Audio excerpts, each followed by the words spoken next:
Good afternoon, everybody. I think we're going to go ahead and get started with Vaccine Day 2011. For those of you who don't know me, I'm Ruth Karen. I'm the director of the Johns Hopkins Vaccine Initiative and of the Center for Immunization Research. This is our fourth annual Vaccine Day, and what I've learned from my three previous ones is that I need to keep this part of the program very brief. So I'm just going to say a few words in introduction. It's early in the year, and so a lot of you don't know what the Johns Hopkins Vaccine Initiative, or JHVI, is. It's a program of our school that was launched in 2008 to promote collaborative and interdisciplinary vaccine research, education, and implementation efforts to improve health worldwide. There are over 30 faculty from 5 departments and multiple centers and institutes within the school who participate in JHVI. And this year, during our poster session, you'll be able to see posters both of the JHVI and of all these various centers and institutes. If you want to learn more about JHVI, which I hope you will, that's our website. So I just want to tell you a couple of things. I'd like to tell you one thing that's new this year at JHVI that we're very excited about, and then talk about a couple of programs that I know are of real interest to students.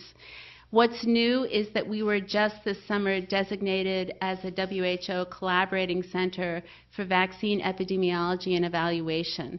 We are the only university in the Americas that I know of that has that designation, and it's really a recognition of the work that our faculty has done on Hib, on pneumococcus, on dengue, generally, and vaccine safety. So it's recognition of past and ongoing work. And we're also talking to our collaborators at WHO about getting involved in some of the global influenza vaccine work. So we're very excited about this and are very grateful for this recognition. So a lot of students have come up to me in the last week or so and asked about the VIEW program. This is also something I think fairly unique that we're very excited about. This is the vaccine internship experience at WHO. These are 12 to 24-week funded internships in Geneva for School of Public Health students who have mentors in the Department of Immunization, Vaccines, and Biologicals. We give preference to students who've taken vaccine courses, so think about that as you're planning your schedule. And we sent 5 interns last year, the 2010-2011 year, and this is our second year, so we sent 3 interns this year. Those are, you can see the stars. Those were our 5 stars from the 2010-2011. They're with Dr. Chan. We anticipate, as I said, positions for 3 scholars this year. The applications are due in January, and the awards will be announced in late February. Again, you can go to our website for information about that. I would also just like to say we did have one student who went to Gavi last year. This was a pilot program. Gavi was interested in having an intern. This is the Global Alliance for Vaccines and Immunizations. It's Geneva office. And we dug deep into our pockets and sent one student there. Gavi she did a wonderful job. She's here in the audience, and I won't embarrass her, but she knows who she is, and she did a wonderful job.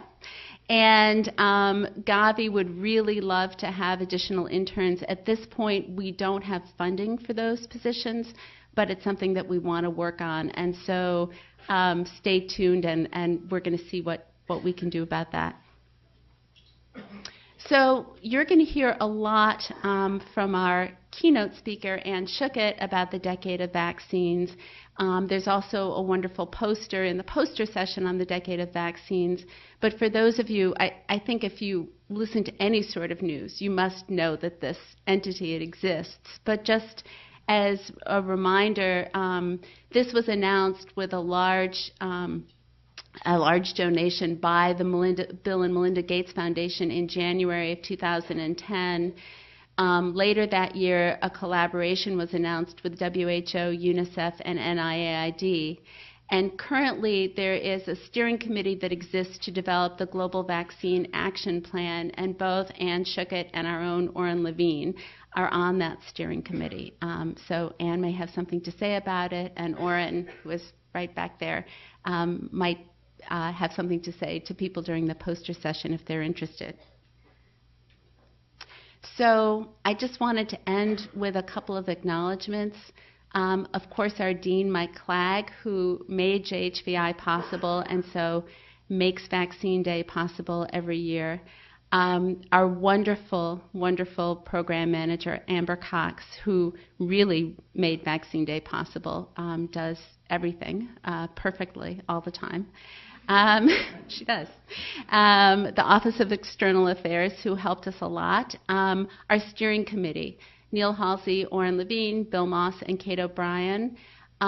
This event was sponsored by Becton Dickinson, and so we're very, very grateful for that. BD sponsored it, as it has in all of the preceding years, and Michael Garrison is here from BD.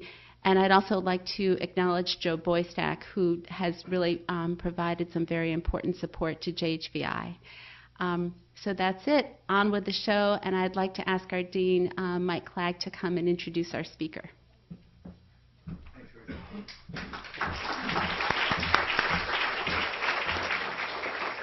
So just a word about the Johns Hopkins Vaccine Institute. You know, it's a success because of Ruth's leadership. She had this idea 4 years ago, and many of the people in the room, I look around, Neil, and I won't name all the names, but Oren and Mattu and everybody supported. What a great idea it was to bring together people from around the university who work on vaccines, not only within our school but across, and it's her gentle and effective leadership that's made it a success. And one of the things you've done really well is pick great speakers. And I have to say, every year I look forward to this because you pick people who are leaders and who are effective communicators, and you've done that again today. And so it's my happy honor to introduce Dr. Anne Schuchat.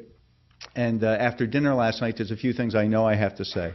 I have to say that she went to Swarthmore, because it seemed everybody at dinner last night went to Swarthmore. And then she went to NYU for medical school. And currently, she's the Assistant Surgeon General, and she serves as Director of the CDC's National Center for Immunization and Respiratory Diseases. And you may know that the center administers the Vaccines for Children's programs, provides national leadership for immunization of children, adolescents, and adults, and works with partners to achieve global polio eradication, measles mortality reduction, and accelerated disease control of other vaccine-preventable and respiratory diseases. She's had a number of leadership positions at CDC, and she was the initial medical director of CDC's Active Bacterial Core Surveillance Emerging Infections Program Network, which we see as the gold standard of surveillance systems anywhere in the world. And if D.A. Henderson were here, he would point out that he was very effective when he was at CDC in surveillance as well, in setting up systems. So she's worked internationally all over the globe. She's done work on meningitis vaccine in West Africa, perinatal sepsis prevention in South Africa, and SARS emergency response in China. And she continues to be clinically active and works in an HIV/AIDS clinic, and has been a friend of the school for a long time, has partnered with Mantu Santosham and many of the faculty in international health on the HIV initiative. So she's written more than 180 articles, lots of books, and I have to say that I knew she was coming, and I was traveling last week, and I read a review of the movie Contagion. And they were interviewing Kate Winslet, and they talked about how she had gone, Kate Winslet, to the CDC to sort of find out what happens there and how CDC officers work, and her character is modeled after Dr. Schuchat.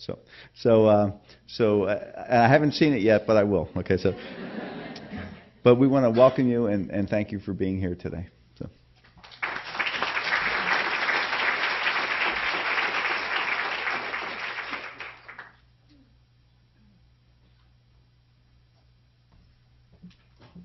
Okay, well, happy Vaccine Day. All right, let me just find my slides here. I don't have to do anything. Okay. It is really special to get to be your Vaccine Day speaker. As some of you know, my dad grew up in Baltimore, and I spent my childhood visiting my grandmother here. And I think looking out at the audience, I have a number of friends and colleagues who really are like family to me, and it's very special to be invited back to speak with you on this happy occasion. There's one disclaimer I have to make, that I sent in my title before I planned what I was going to talk about, and I took on a major topic here with this title. So I am going to try to talk to you about magic bullets and smoking guns, flying pigs and sitting ducks, and if it doesn't seem like it all goes together, I hope by the end you'll see that it does. Towards the end of my preparation, I was asked if I could also talk about the decade of vaccines, so I think there's an obvious link between what I'm talking about and the decade of vaccines. Of course, magic bullets are what we all want, something that will attack a terrible problem without damaging anything else. And so Paul Ehrlich, who got the Nobel Prize for developing the first real treatment for syphilis, and also did a lot about diphtheria antitoxin, so it's okay for him to be featured in Vaccine Day. He actually came up with the concept of a magic bullet, which was based on something that would attack the diseased tissue but leave the surrounding tissue okay. It's pretty hard to think of anything that meets the definition of that as well as vaccines. The first major target of a massive advocacy and scientific engagement to identify a magic bullet was polio. And I really recommend to people in the audience 2 books about polio. Polio, An American Story, which won the Nobel Prize by David Oshinsky, and then also The Cutter Incident by Paul Offit. And they just make this period of history come alive in incredible ways. I have met nurses who took care of children in iron lungs, like you can see on the top left of this, and they still really can't get over what that was like. It's hard for me to imagine hundreds of thousands of first and second graders in American elementary schools lining up to be polio pioneers, to be part of the largest medical experiment that America had ever taken on, to test an investigational vaccine. But they did that in 1954 and 1955. And of course, America had a president who himself had been paralyzed by polio and who started the National Foundation for Infantile Paralysis, which became the March of Dimes. On April 12, 1955, the Salk polio vaccine was launched for national use. It was 10 years to the day after Franklin Roosevelt had died, and it was a point of national celebration. So that was 1955. By 1963, another major scourge began to be tackled with the first measles vaccinations. Measles affected nearly everybody in America. I was always amazed that my mother didn't get measles until she was in college. It ruined a weekend where she was supposed to get to go to the Naval Academy for a big dance. She didn't go there, which is good because my dad was not at the Naval Academy. But I was also amazed that she didn't get measles till she was a college student, because my uncle had gotten measles as a child and developed the terrible consequences of measles encephalitis. And somehow my mother didn't get it. They were very strict about quarantining the house and the kids and everything. And so fortunately, my uncle did all right later. But it was a pretty scary episode. People in my generation pretty much all had measles, and people in your generation haven't had to go through that for the most part. So the measles vaccine came out in 1963, but America really couldn't get a break, because in 1964 we started to suffer an enormous outbreak of German measles, or rubella, affecting thousands and thousands of people, or millions of people and thousands of women during the vulnerable period of pregnancy. In all, about 20,000 babies were born with congenital rubella syndrome, which meant lifetime deafness or blindness or heart disease, a pretty devastating concern. But again, in 1969, we got a rubella vaccine. And by 1972, American children were routinely being vaccinated against the 7 diseases that you see here. That was also the year that we stopped vaccinating against smallpox, an incredible issue, because we didn't have to vaccinate against smallpox because the risk of getting smallpox was decreasing rapidly, because there were mass campaigns in West Africa and then in Asia, and eventually smallpox was also eradicated, the first disease of humans to be completely eradicated from the earth. And an extraordinary human and public health achievement. It wasn't just the vaccine, it was the human effort that brought that about. If we look back at vaccines that were in wide use by 1990 and compare the illness that they caused here in the United States, or the estimated illness that they caused, with what kind of burden we're seeing right now, nearly all of these diseases are at 99% reduction or 100% elimination. Pertussis isn't quite there. It's one of the least controlled of the vaccine-preventable diseases, and I've spoken to some of you who I know were working on that problem, still an active issue here in the U.S. So with all this success, in 1985, the Institute of Medicine came out with a set of priorities for new vaccine development. You know, this isn't enough, we can do more. And they listed out targets for magic bullets, things that we needed a new vaccine for, or things that it would be good to have a better vaccine for. And everything in pink on this slide is now a new vaccine or a new formulation of a vaccine that's been developed since 1985. And you can see in this 2-decade period, the vaccines that children receive routinely have more than doubled. The number of diseases we can prevent through vaccination, it's really an extraordinary list. It isn't just that we're coming out with new targets for vaccination, but a strong feedback loop between the diseases, the surveillance, the evaluation, and the policy has led to a number of new policy decisions, updating the number of doses we need from some of these vaccines, or the timing, or broadening out our influenza vaccination recommendations till they're actually universal. So the pediatricians and the public health programs and the moms and dads in the audience will realize that there's a lot of change to absorb, and as we all know, change is hard. But these vaccines have really been like magic, and I just want to, I know this is a university setting, and I want to share a little bit of data with you. The hepatitis B vaccination has dramatically decreased disease and has practically eliminated racial and ethnic disparities in this disease. Varicella vaccination or chickenpox vaccination has had a 90% reduction in illness episodes, but we recently reported that we're actually almost eliminating deaths from that disease as well. Deaths were never common, but they're almost gone. A very exciting intervention. This is my favorite of the slides because it's my global warming slide.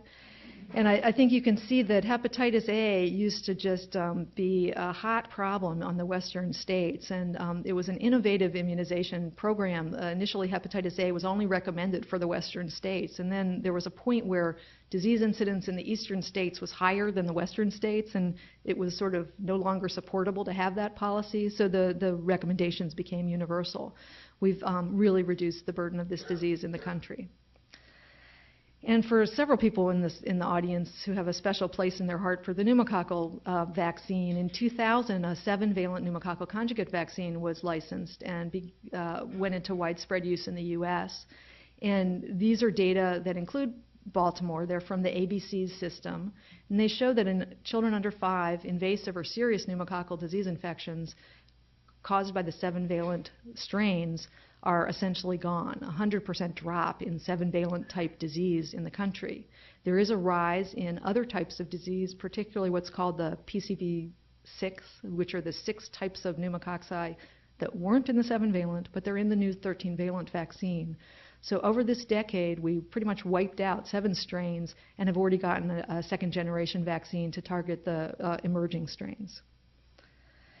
And another thing special to people in this audience, the rotavirus vaccines. Second-generation rotavirus vaccines licensed in 2006 have already dramatically reduced the winter gastroenteritis episodes that this virus can cause.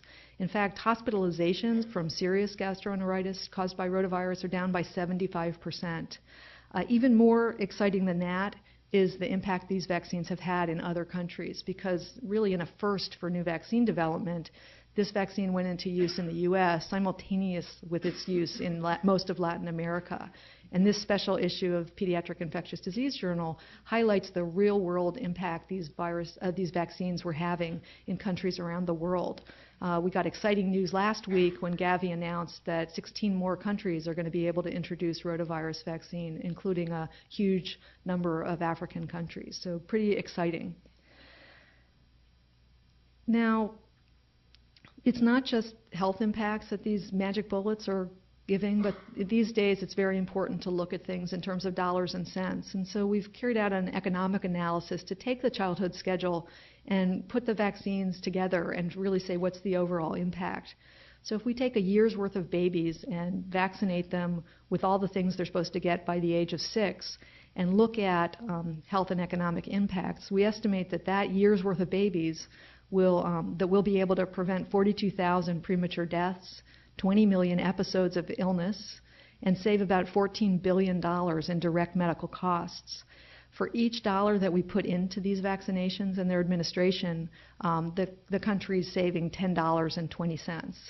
I have to say, I shared this slide at a meeting in March, and the very next day, the slide was shared with a state legislature in the West Coast, which really helped preserve their vaccine budget. So I think that as you all are thinking about topics and lines to go into, being able to put information in ways that is compelling to policymakers is a really valuable skill. But you know, with all this magic, I still think it's important for us to avoid magical thinking and to commit to evaluate our vaccines and understand how well they're working. Are they working as well as we'd like, or even better, or sometimes not as well? The past few years, we've had some disappointments. We've learned that some of the vaccines we thought were going to protect for a long time might not last as long as we'd like. We have seen this replacement strains occurring with the pneumococcal vaccines, although fortunately we have a second round of formulations to offer. For some vaccines, the efficacy isn't as good in the populations that have the most disease. We wish that influenza vaccines worked even better, particularly in the elderly who have the most severe illness and deaths from influenza. And although our oral rotavirus vaccines have been shown to be effective, including in high mortality countries, the efficacy is not as high there as it is in the lower mortality countries, suggesting the need to really evaluate how vaccines work as we start to use them in large scale in those populations and to keep up the research with the next generation ones. We also learned with measles in the 80s and with varicella more recently that the number of doses you need for some of these might not be the same as you think, and we've had to change to a 2-dose schedule for both of those viral vaccines. So I want to expand on the idea of committing to evidence in the next portion of the talk and talk about smoking guns. You know, a lot of you are EPI students, and when you do an outbreak investigation, you're always looking for that smoking gun, you know, the definitive proof that X caused Y. The term smoking gun was actually a Sherlock Holmes story term, and it was that idea that if you know where the gun is smoking, you can figure out who the murderer was. As I was putting things together for this talk, I was thinking that Americans' relationships to evidence, particularly around vaccines, has been evolving. And it's kind of interesting to think about what kind of evidence was compelling at certain points and what kind of evidence is compelling at other points. It's also a case that, you know, your perspective, are you a mom, are you a policymaker, different kinds of evidence can persuade. So I'm going to return to the polio story. And again, those books I mentioned are just phenomenal sources of information here. But I think it's just incredible to learn about this trial, to know there was massive debate before this field investigation occurred about whether they should have a control group. The thought was, you know, this Salk vaccine is coming along. We think it's going to work. Polio is horrible. We've been looking for a prevention for decades, and we seem on the cusp of it. How can we do a study and not give all the children the polio vaccine? But Tommy Francis, who was in charge of the trial, really insisted and said, we need a placebo group. We need to understand if this is going to work or not. We need to follow the children. And so they did this enormous study with thousands of elementary schools and principals and teachers and community volunteers, and found definitively that there was more polio and death in the children who were not given the vaccine than in the placebo group. The results were announced in Ann Arbor, Michigan, with live broadcast on radio and TV. And in another extraordinary feat of history, that very same afternoon, the equivalent of VRBPAC, the people who would be licensing vaccines, met in a hotel room in Ann Arbor and looked at the applications from 5 different companies for licensure of their polio vaccines. And that very afternoon, they recommended licensure, and the Secretary of Health, Education, and Welfare licensed the vaccines. And that night, April 12, 1955, polio vaccines were being shipped all around the country. As I mentioned, it was 10 years to the day after Franklin Roosevelt had died. It was also 13 years to the day before one of the worst vaccine episodes in American history occurred. They didn't even have 2 weeks of celebration because on April 25th, 1955, the Chicago Regional Public Health Director reported into the CDC that a 1-year-old had been paralyzed 8 days after being vaccinated.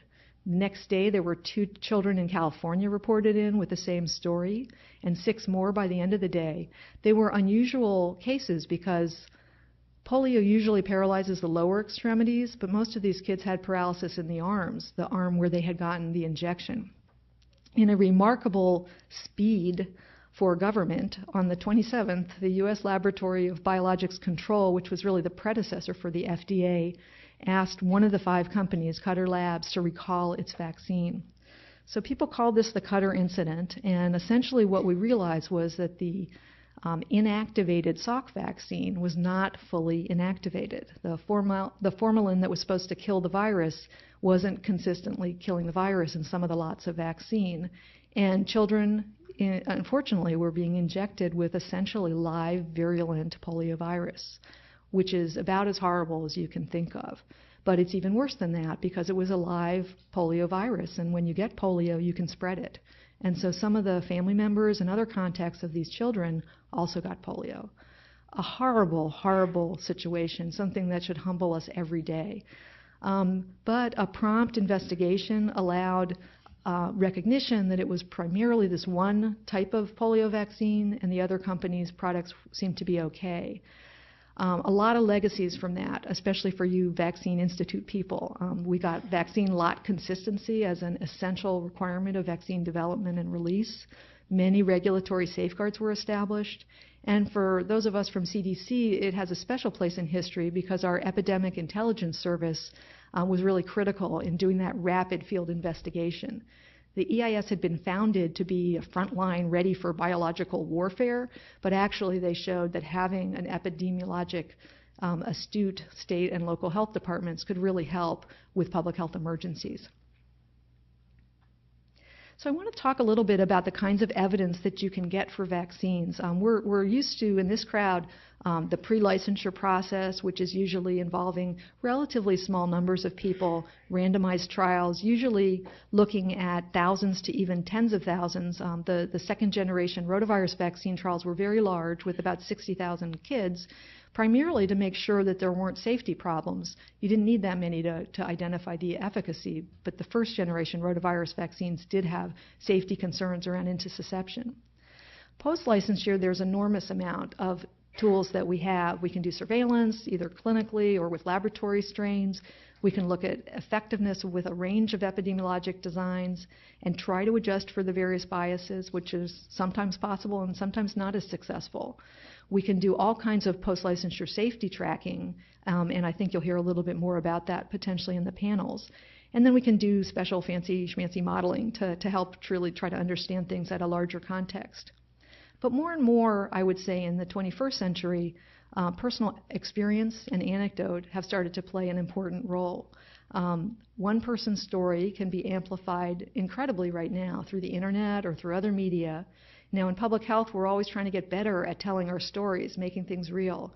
But one bad experience can also be very, very impactful.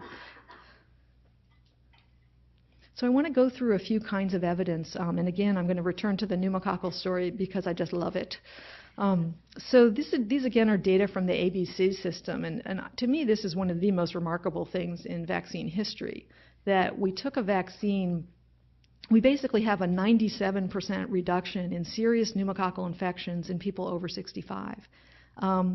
The 7 types of invasive pneumococcal disease.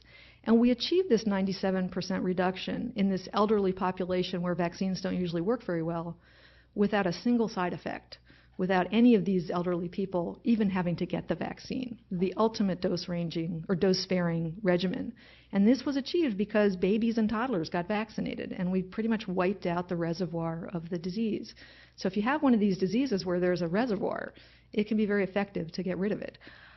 So this was an extraordinary story, not one that was anticipated at to any level of this magnitude, and one that has turned out to be very important. If we look at the last decade, almost 20,000 deaths have been prevented with use of the pneumococcal conjugate vaccine in the U.S. Most of those deaths are actually in adults. So this is the power of surveillance and the value of surveillance, and a vaccine story that was very effective for children and indirectly for many adults as well. Another extraordinary story is the rotavirus vaccine one. You know, the first generation ones had this problem with intussusception that didn't show up during the big clinical trials of rotavirus vaccine. But in 2010, the Global Advisory Committee on Vaccine Safety remarked that post-marketing surveillance seemed to indicate a possibility of increased intussusception after the rotavirus vaccines. Now, unlike the first generation rotavirus vaccines, there was a lot of data by the time this effect was detected. And in fact, in this model that was presented to the Advisory Committee on Immunization Practices, the benefits that the rotavirus vaccine was already having could be compared with a possible excess risk that had been seen in Mexico. And what was estimated was that the ratio of hospitalizations prevented to hospitalizations that might be caused was about 1,100 to 1. So the Advisory Committee and other authorities around the world recommended that rotavirus vaccine should be used. It should continue to be a routine recommendation. Parents and providers should be alert in the week after vaccination about that rare problem of intussusception, but the benefits and risks were fairly straightforward. It was an easier policy call than it had been in 1999, and one of the reasons was the Ministry of Health and PAHO and researchers from CDC and elsewhere had already demonstrated an incredible impact on childhood diarrhea deaths in Mexico right after the vaccine introduction. You can see this extraordinary reduction in blue, which are the deaths among infants under 12 months, pretty much attributable to the rotavirus vaccine. A number of papers have looked more closely at vaccine efficacy and effectiveness, and it's really an extraordinary story. So to me, the pneumococcal story of the past decade, the rotavirus vaccine story of the past 5 or 6 years, you know, they're really earth-shattering. But when did we make the cover of Time magazine?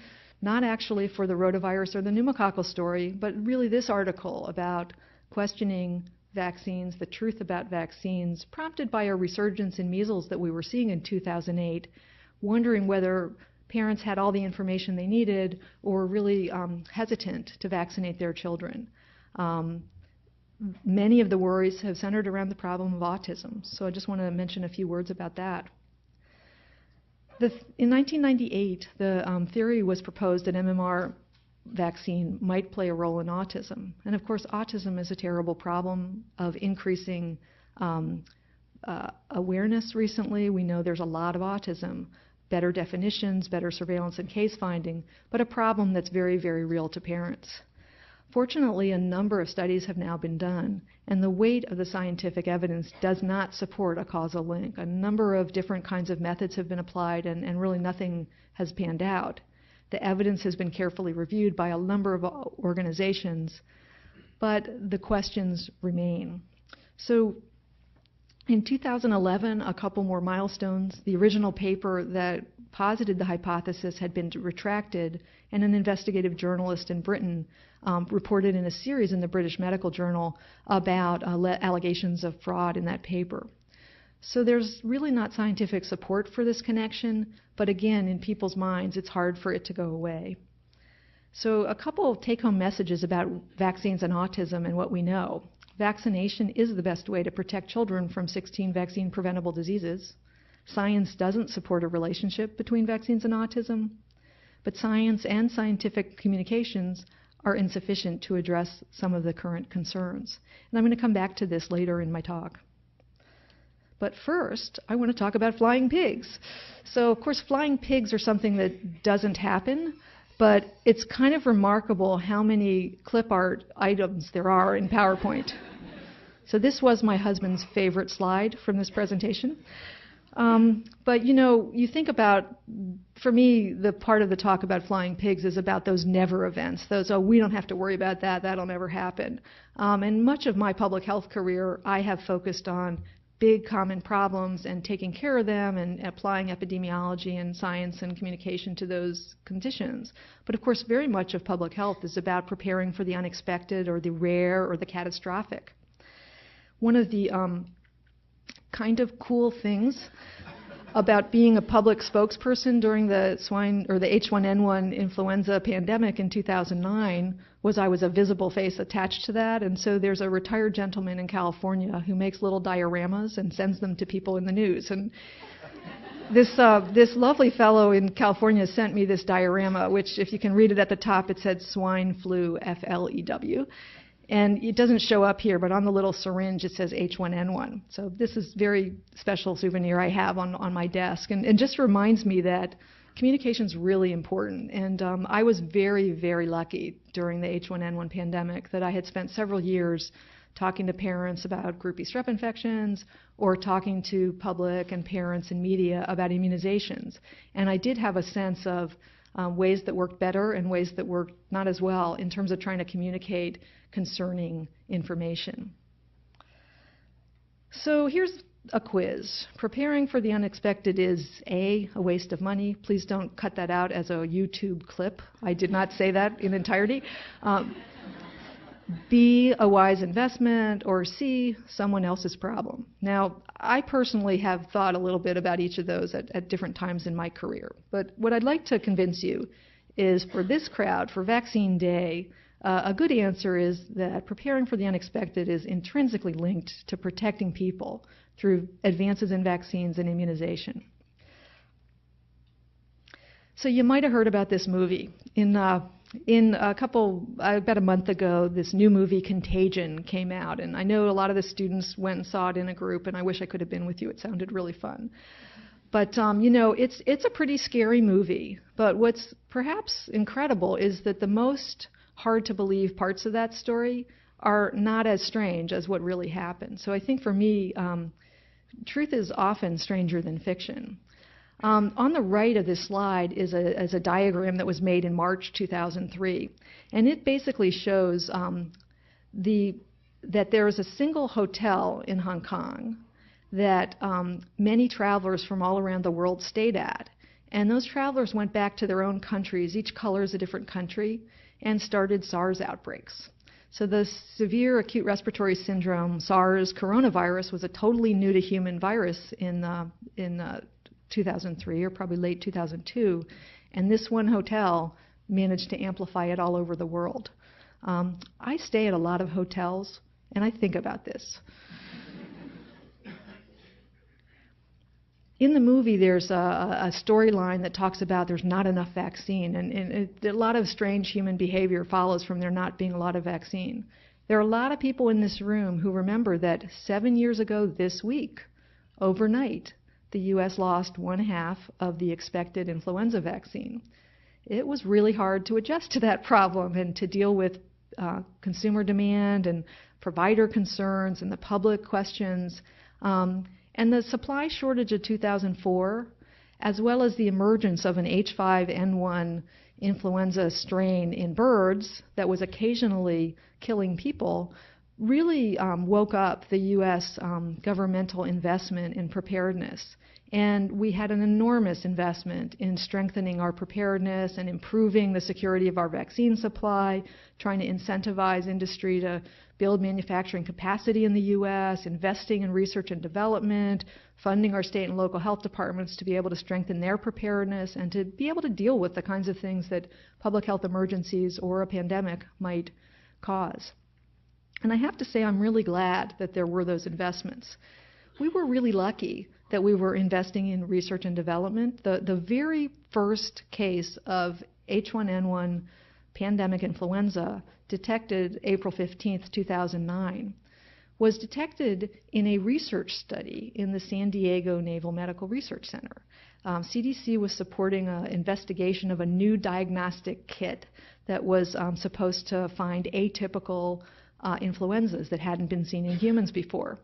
The investigator ran his first batch of about 25 specimens and had one or two that were off, that didn't work. And his initial impression was, well, this kit's going nowhere. But it turned out that they really were off. They really were abnormal, and the specimens were sent on and eventually sequenced, and truly were this new strain of influenza that hadn't been seen in humans ever. It was, we were really glad that we'd been investing in research and development and preparedness and surge capacity, because within 2 weeks we were able to prepare reagents for a new diagnostic test and ship it out to all of the state health department labs around the country who'd been practicing new approaches to diagnostics. This took a huge pressure off of CDC's lab in terms of a surge capacity, not needing to make the reagents because we had a contractor that was able to. And within 6 weeks, the candidate vaccine virus strain was handed off to industry. We had contracts in place with 5 different companies that were able to immediately begin their work on developing vaccines. And so there was a lot of preparedness that did pay off in the timeline that we had. But one of the very sad things about the pandemic is we know now that the first cases of this condition in humans were not April 15th in Southern California, but they were circulating in Mexico several weeks or a month earlier. And if you think about, had we recognized a new human strain of influenza in Mexico earlier, just 2 or 3 weeks earlier, let alone 4 or 5 weeks earlier, we would have had so much more vaccine before the peak of disease. And as you know, we didn't get much vaccine before a lot of the circulation had occurred. So the movie talks a little bit about humans panicking, but the real issue is the media panics. And there was an enormous amount of media attention to the H1N1 problem, a lot of pressure on everyone to be accessible and available. And again, we were grateful that we trained, CDC and the state and local public health people had done a lot of training in risk communication and in influenza and in being able to really communicate complex messages. The other thing I find helpful is I used to show these slides of vaccinations and mass vaccinations, and they were all in black and white. And now we actually have color photos in America of people lining up to get vaccines. If you look at the media over the past few years, you would think that that we've lost the public value that we place on vaccines. But when there's an imminent threat, vaccines are very highly desired, and it's just really unfortunate we didn't have enough vaccine to fill the demand when there was demand. But people did line up early in the morning. I know some of you helped with those vaccination efforts. I heard about 120 students were part of the effort here in Baltimore. And it was extraordinary. I have to say one of my favorite stories in talking to people who helped with this was a public health nurse out in the western state who talked about arriving about 2 hours before the vaccination program was supposed to start at this football field to meet with her staff and get everything set up. And there were hundreds of people there already. And they were, milling all over the place. And she sort of looked at the scene and she realized that she was the incident commander for this vaccination effort. And she sort of took a moment. She had her Pepto-Bismol moment, and then she, kind of gathered her thoughts and collected herself, and she marched back to her staff and organized the clinic, and they had a very successful day. So I think one of the best things about the vaccination effort in the country was people really did rise to the occasion and found that they had the skills they needed to do the extraordinary. Now, we didn't have so much vaccine that we tested the ability to deliver an enormous amount of vaccine very quickly. And that's one of the things we do need to get better at. Should we ever have a whole lot of vaccine, can we do the kind of mass immunization that you need to when you have a real imminent threat? But we vaccinated a lot of people, more than 80 million people with more than 90 million doses. Huge state and local collaborations, public and private providers, intensifying the tracking of vaccine and the tracking of safety. But I think one of the key strategies that I think is important for preparedness is we used a day-to-day routine system. We didn't build something totally separate. We used the system that we use for childhood immunization. We have a public-private partnership that distributes and delivers vaccines to poor children in America. About 45,000 providers are part of this, and the state and local health departments direct the vaccine to those providers. And we really just beefed that up, and instead of 45,000 providers, we had 120,000 providers. instead of delivering 80 or 90 million doses a year of routine childhood vaccinations, on top of that, we added 90-some million doses of H1N1 vaccine at the same time. But I think as we think about how to prepare as a country, it's really important to think about strengthening our infrastructure, strengthening our everyday systems, and not really building different silos that don't talk to each other every day. So let's go to the sitting ducks. So who are the sitting ducks? They are us. So I want to talk a little bit about the idea of complacency. You know, a sitting duck is happy as a clam or a duck, I guess, and is basically doesn't know what's coming. And I think that we're at this incredibly interesting point here in America, and probably about to reach this point in a lot of other countries, where the diseases that we vaccinated against are just rare. Like, you don't see them. Pediatricians have never seen these. Grandparents haven't seen them. And they're very unfamiliar. And so the threat of diseases is pretty remote. Yet, if we don't vaccinate, we're going to have these diseases in great numbers. So where are we? Well, we're at a point where immunization is very real to people. It's something that they experience, particularly parents of young children. It's emotionally involving. Disease is just this abstract concept. How do we wrestle with those issues? In 2008, we got sort of a wake-up call with a resurgence of measles. And one of the hot spots was San Diego County, where they had a family travel to Switzerland. You know, who thinks of going to Switzerland as a thing that you need a travel clinic for? But the family traveled to Switzerland, and their 7-year-old came back with not just chocolate, but also with measles. And the 7-year-old went to a school which, like a lot of the big yellow dots on this school, was one where more than 20% of the children exempted from required vaccinations. Now, some of them might have been vaccinated but not had their paperwork, but a huge social norm was not happening in San Diego, where almost everybody in most schools is vaccinated against measles. You know, the child visited the pediatrician several times. One of those times, there was a baby under 12 months. Here in the U.S., we don't use vaccine against measles routinely until the age of 12 months. And so the 9-month-old sitting in the waiting room got measles, because those who are older know that measles is really contagious. The baby or the person with measles can have left the clinic 4 hours before, and there can still be measles virus in the air. And so this was a real wake-up call that measles can come in on any airplane. And if we have low vaccination coverage in certain pockets, it can spread.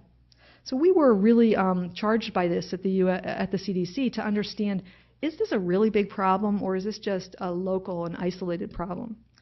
We were very relieved to be tracking the National Immunization Survey data that shows us that toddlers and young children are very highly vaccinated. The little dip there in green was a temporary shortage of Hib vaccine.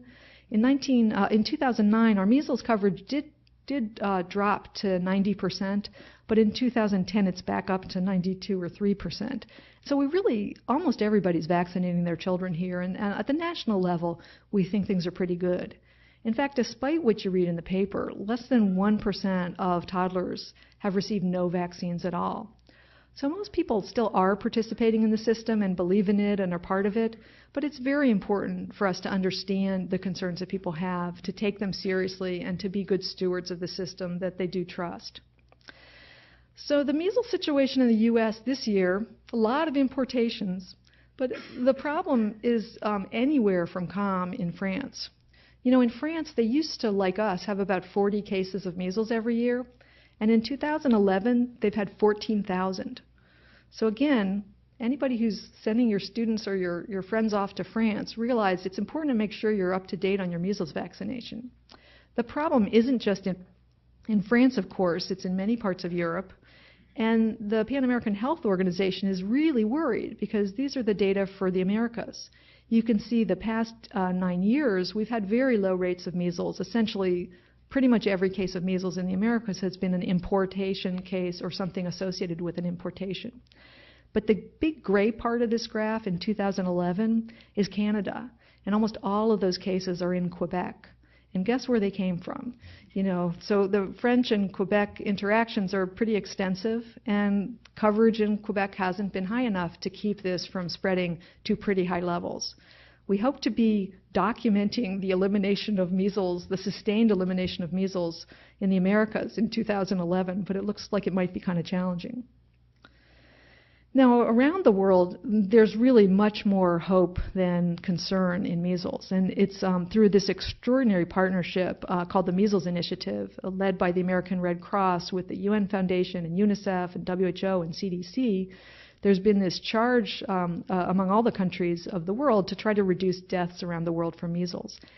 And between 2000 and 2008, deaths dropped by 78%. 23% of the child mortality improvement in the past decade is attributable to measles deaths being reduced. So really extraordinary for a single kind of vaccine. And you can see here that in Africa, in the African region where there were a lot of deaths from measles in 2000, 92% reduction in deaths was achieved by 2008. Huge success. Well, I know you have a lot of measles experts here at Hopkins, and maybe the students have also learned that you can't be complacent about measles. You can't be complacent about your measles program because babies are born every day totally susceptible to measles. They're not vaccinated until they're 9 months of age usually in developing countries or 12 months here, and you can quickly build up susceptibles. And unfortunately, that's what happened in Africa, where you can see these are cases now, not deaths, but you can see in 2008 this all-time record low for measles cases in Africa, and unfortunately a fourfold increase in cases since then. Mostly in outbreaks, not in every single country, and tragically in the Horn of Africa, the drought there, which has left so many children malnourished, is leading to a very high case fatality and a measles problem there. So we can't be complacent about our programs, even if our vaccines are highly effective. And I actually think it's important as a message here for the U.S. that we can't be complacent about our programs, and this is a wake-up call for me personally, but these are the vaccine coverage data for teenagers here in the U.S., a survey of about 20,000 teens carried out by telephone. You can see in blue and yellow really nice uptake of the tetanus, diphtheria, cellular pertussis, or whooping cough booster vaccine, nice uptake of the meningitis adolescent vaccine, and this terrible pink bars that showed the plateauing, almost stagnation of the HPV vaccine uptake. So if we thought it was just going to take care of itself, it's pretty clear that we're going to miss a lot of girls and young women if we don't turn around this dynamic.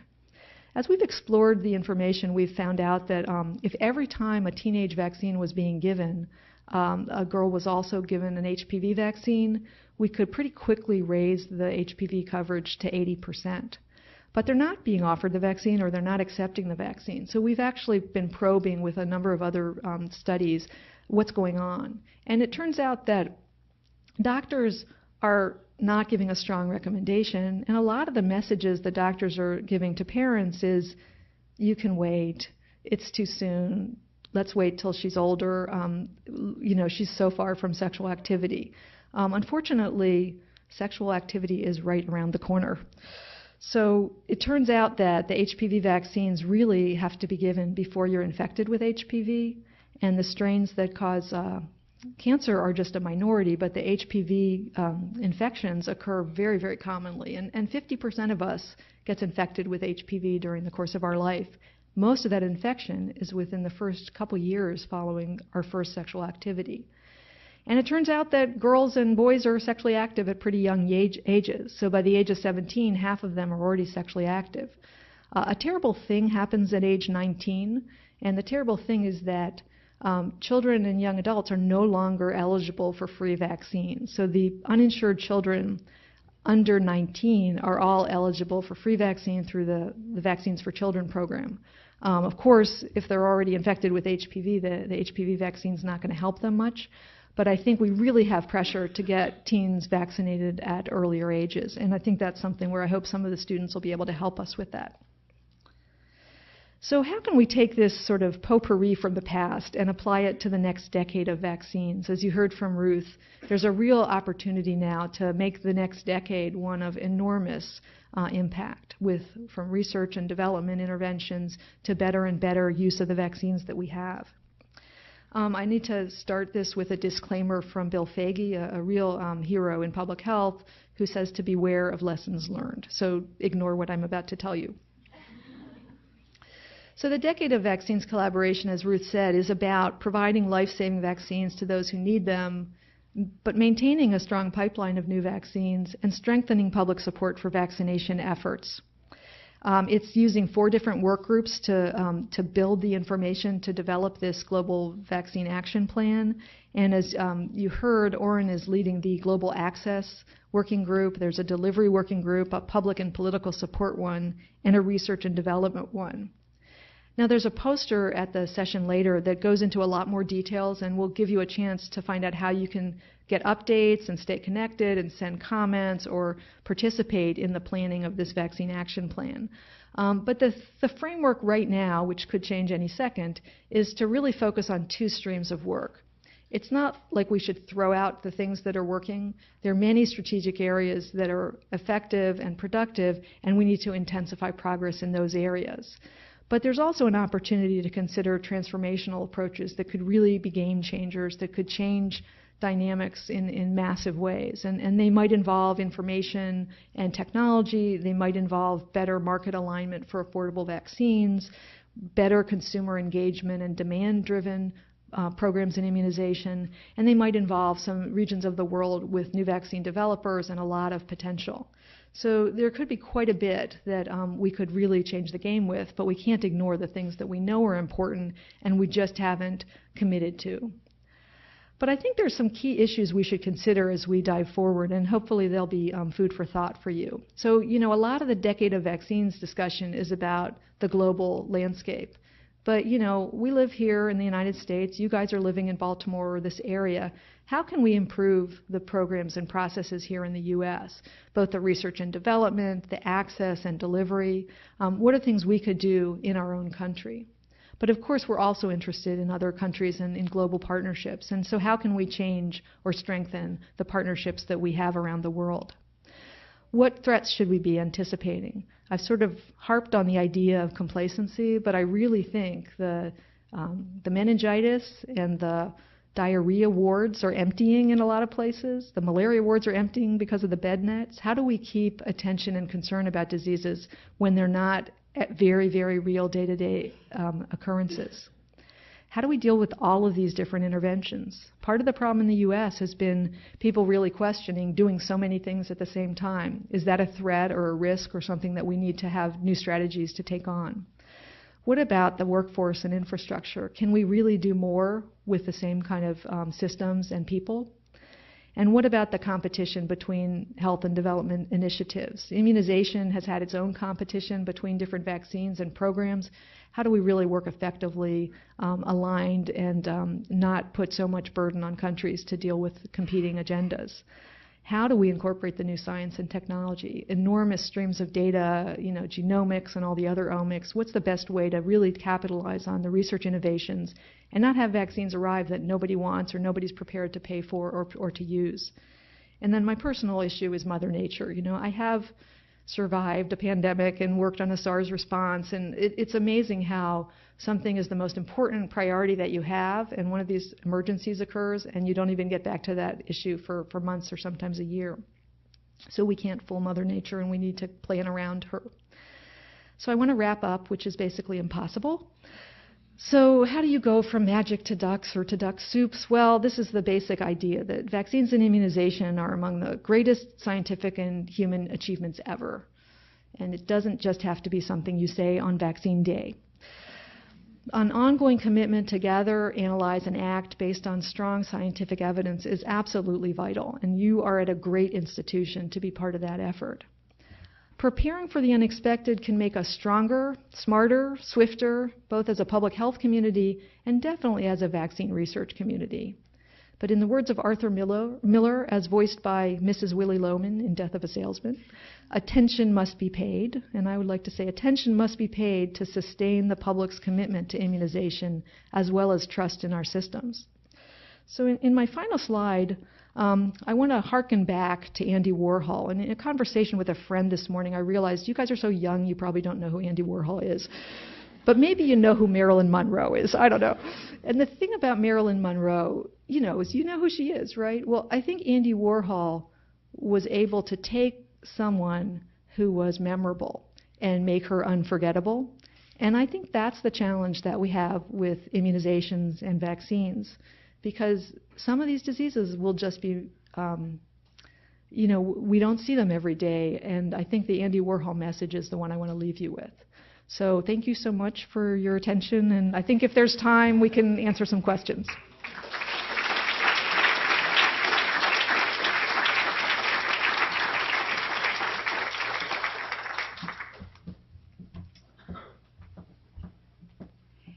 Thank you, Anne. That was really wonderful. We do have time for a few questions. I'm going to ask people to identify themselves. If you're not from Hopkins, please tell us where you're from. And also, in the interest of time, please be concise. Questions? Yes. I'm concerned with a real problem, which is the hepatitis E story, which you know. There are now 2 vaccines which have been shown to be over 90% efficacious. And hepatitis E is the most common cause of hepatitis in the world, and it's killing pregnant women at pretty high rates in some areas. And yet these vaccines are going nowhere. And I wondered if you had any insights or help with trying to deal with this problem, which is as you know, a third world problem primarily. Yeah, I think that's a really great question. Thank you. I think the issue of really exciting science and a disconnect between the ability to have public health impact is a major challenge. And we've seen the other version of that, where we have a great vaccine that's used widely in a place where there's not a lot of disease, and an inability to get it to where we really, really need it.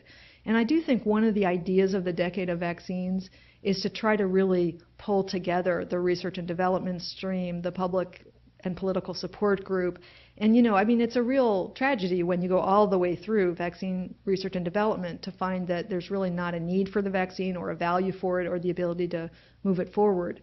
But how do we make sure that we don't stop working on vaccines because people don't want it anymore? What are the issues in terms of real prevention priorities that are shared, that can be fundable?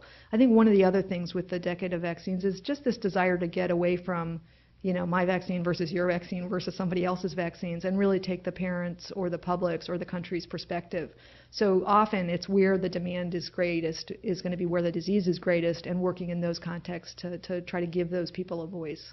So I don't have a magic answer for hepatitis E. It is actually one of the Assistant Surgeon General's priorities to really have this whole new action plan for hepatitis, which is, I guess it's not A to Z, but it's A to however many hepatitis viruses there are now. Right, okay. Other questions?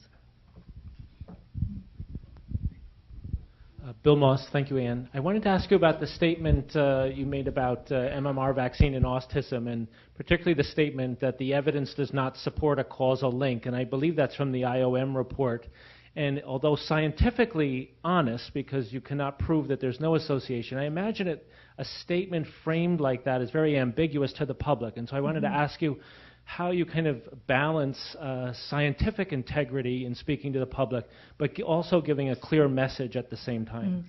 Yeah, it's a really good question. And I actually took out several slides, additional slides, because I think the concept of proving a negative is, pretty challenging. On the other hand, while people want really clear-cut absolutes, as spokespeople, we can lose our credibility by talking about absolutes when they're not there. And so it's very important, I think, for us to try to marry accuracy in scientific information with understandable information. And that is part of what risk communication is about, where you would think being very definite and absolute would be the best way to talk to people. But when people are concerned or upset, actually being open and honest and empathetic is really important. And being honest about what you do know and what you don't know, and why you think what you think, is important. And in a lot of we did a lot of research around vaccine acceptance and hesitancy. And we found that parents that were hesitant, they didn't know. They were hearing a lot of conflicting information, and they really did want their doctor to listen to them, to hear what their concerns were, to explain if you didn't show that you cared and listened, you couldn't get your messages out. And so we've really been trying to help doctors get better at the listening part of it. But then people do really trust their doctors and think that's the best source of information. So another thing is to make sure we have doctors up to date on the science and what does it show and what do we know now.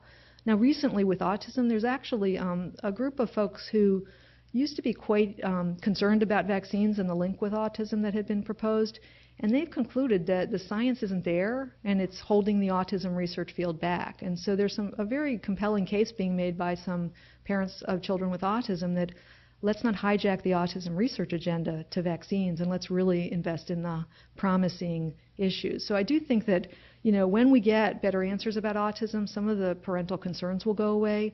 But I really think I'm against sort of glossing over what we do and don't know. And I think based on everything I know, there's not a link, and that's the key thing that I try to communicate.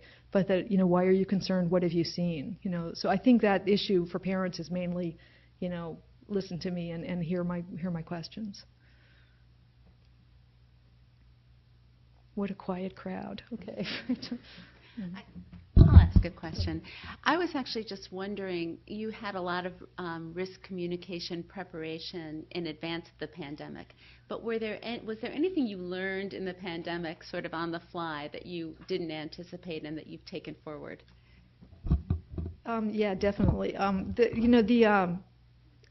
say a couple things about the risk communication and pandemic preparation. Part of, I think, what helped us all with the pandemic was having sort of some of those skills of how to talk to people about in a crisis situation.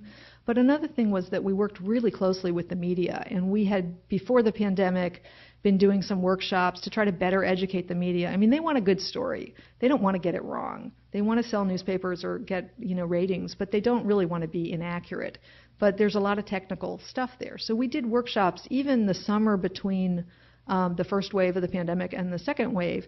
We had a series of workshops in D.C. and New York and Minnesota with a variety of media. And then we had sessions at the White House. I got to help the secretary meet with all these different journalists at the White House reporters actually, about a pandemic and the kinds of things that might happen in the fall. So they could ask questions about vaccine safety. They could ask questions about a shortage. They could ask questions about, what you know and when you know it. And I think by strengthening the information base that reporters had, we did a lot better here in the U.S. with pretty much good mainstream accurate coverage. They were going to criticize, that's fine, but at least start with the right kind of factual basis. I think one thing that I did learn in the H1N1 experience, I had done a lot of talking to parents and doing public communication, but I hadn't actually done very much talking to Congress. So that was a very eye-opening experience for me. The theater of it and the idea that Congress people are just like us, really, and they also are concerned and have questions, and they're representing their constituents, and learning how to address their issues when I didn't really understand what was driving them was an important skill to develop. So, and thanks, it was wonderful. One comment and two questions, actually. One comment, one question. In the 80s, there was actually some people who dreamt that eventually the real magic bullet would be one dose at birth, which would cover all antigens. So, would like you to tell us where we are with that dream. Yeah. But secondly, I just came back from India. The Hib has been a great success in this country, and now we're trying to introduce it. And the accusation by the anti-vaccine people is that here the multinationals are dumping a bad vaccine on us. They would use these DTaP combinations, which are safe for their kids, but they're dumping this bad vaccine on us. And how do you respond to something like that? Yeah, it's so complicated. First, to just make a comment about the one pill or dose given at birth forever. I think we all sort of dreamed that we'd find some very simple delivery system and just could put everything together, and the science of immunology and antigen delivery and presentation, which I guess is like Nobel Prize worthy now, could lead itself to incredible interventions that were very simple for people. And I have to say I was very surprised the last few years at the backlash about combination vaccines and multiple products at the same time, and some of the public concern about how many things you're giving me at once. I think we might have oversimplified thinking vaccines could be like multivitamins that, you can put 100 things in one pill and people are just be fine with it. But that whole question about is it okay, a very difficult thing to look into, even though the number of things we give at once is still a lot less antigen than one dose of smallpox vaccine. I'm not sure that simple delivery vision would be acceptable here anyway. It might be, of course, elsewhere. I think the other issue about communicating around rumors, I think it's really important to try to understand the sources and whether there are sources that have plausible solutions. I have to say, on that trip to India for the HIB initiative, I was struck in one of the EPI outposts. I was basically visiting a health clinic as an illiterate, not being able to read the local language. And I saw one of the posters on the wall, while you guys were talking, I'm looking at the posters. And, one of them is about the little baby getting the shots, and then one of them is about no more babies. And I thought, well, of course you would think that vaccines are related to no more babies and sterilization. If you don't read, that's the pictures that you see. So I think kind of understanding where do rumors come from and how can we address them can be important. The issue with the acellular pertussis vaccine, I think the best thing to tell the Indians is we're kind of anxious right now because the acellular pertussis vaccine looks like its duration isn't as good as we'd hoped, and it might be that wholesale is actually better. So I don't know if that would work in India or not, but I do think this commitment to understand the questions, and sometimes those rumors are real. Some of the things about children dying after a vaccination or because the wrong product was given. It wasn't a vaccine, it was something else. So we really have to take strengthening adverse event surveillance seriously, I think.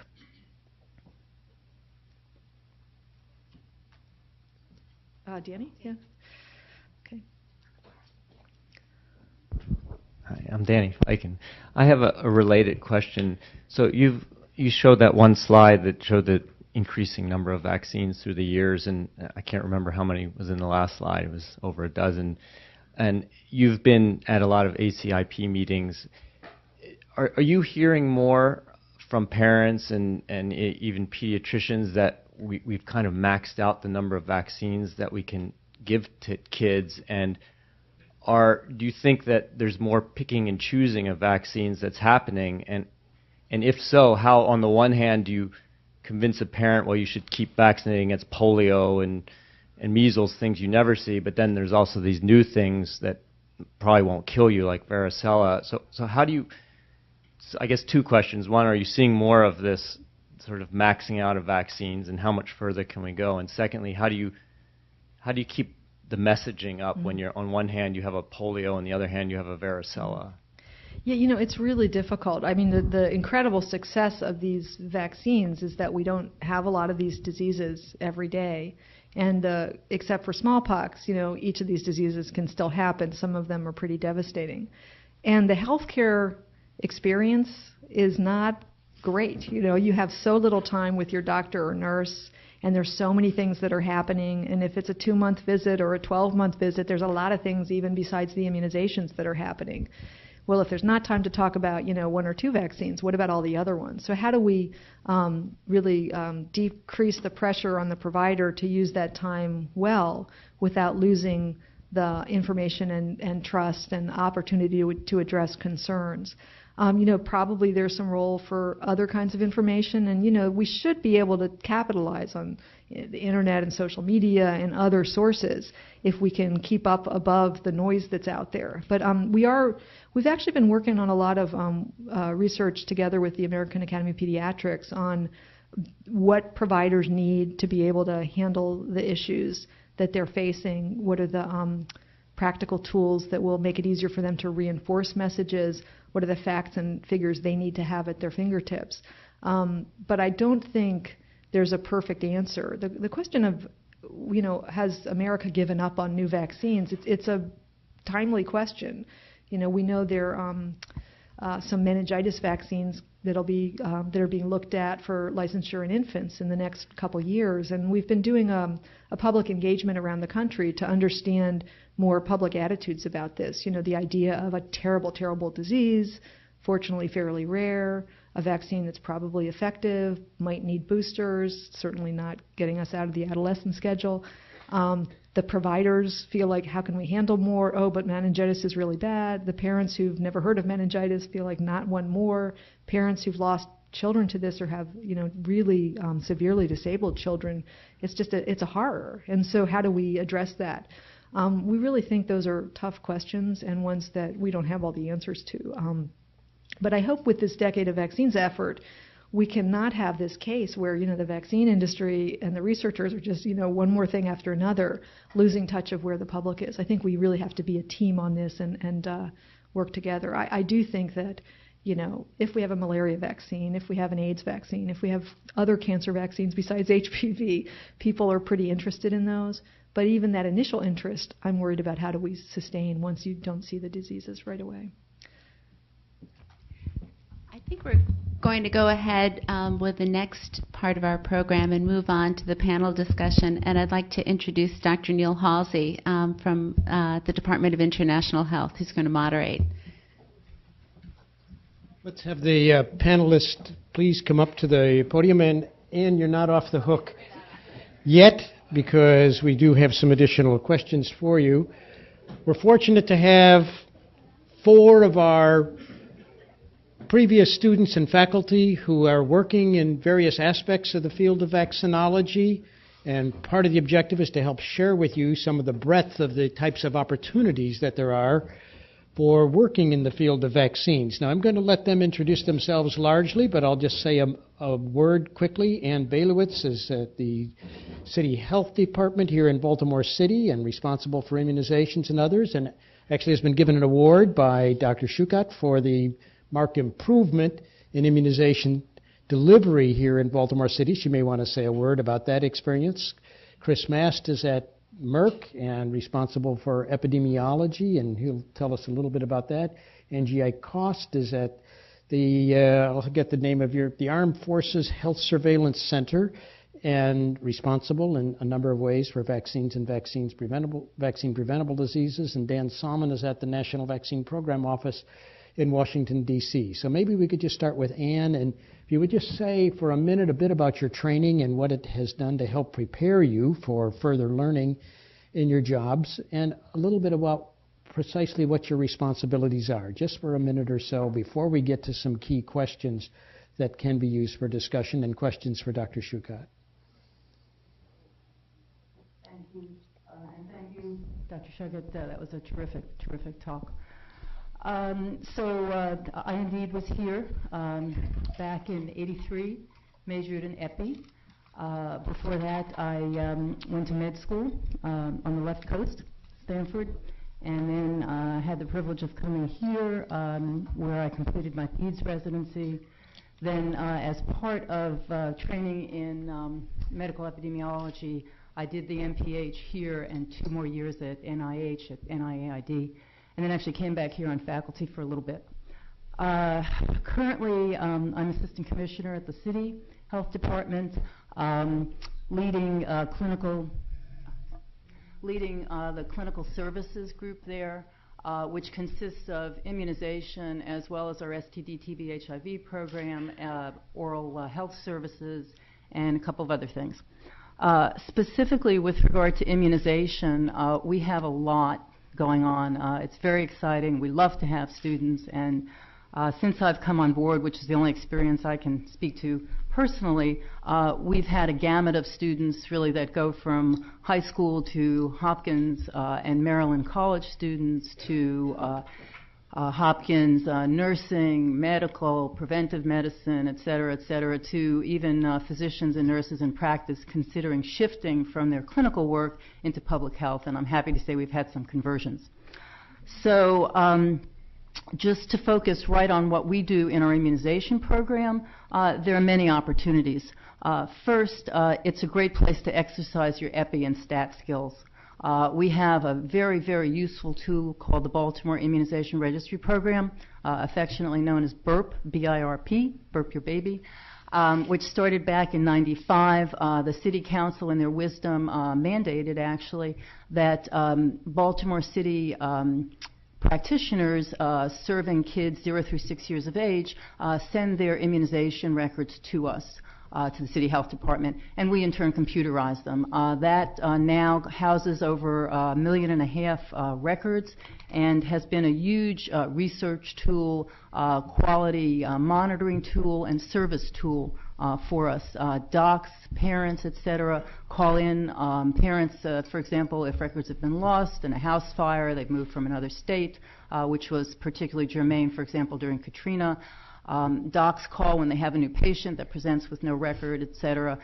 Social service agencies call, for example, detention centers who are caring for kids that are detained in the juvenile system. Again, records are very tough. They call us, and we share with them. So it's got that service component. It also has a huge research value. Really, you can query that database for most anything with regard to vaccine-preventable diseases you choose to pursue. One of our particular interests that a couple of students have worked on is HPV. As Dr. Schuchat mentioned, we have a long way to go with HPV. The stats that she looked at for 3-dose completion were in the vicinity of 30%. Unfortunately, we're more in the vicinity in the city, as per BURP data, about 15% for completing all 3 doses. There's a student who was with us who actually is now residing in Canada but came to us when she was here at Hopkins, who looked at the problems. Why is that? Why are those rates so low, et cetera? And we had a very good time going through that. There's an article in the August Pediatric Infectious Disease Journal on her work, Dr. Kumidjian. So that's one thing that you can do with a great database. You can also use that database to do GIS studies to pinpoint areas of underimmunization and go in and do something about them. So that's the whole EpiStat opportunity there. Clinically, for those of you who are inclined in that direction, and I don't know, maybe show of hands, is there anybody out there who's a physician in training or nurse in training? Oh, okay.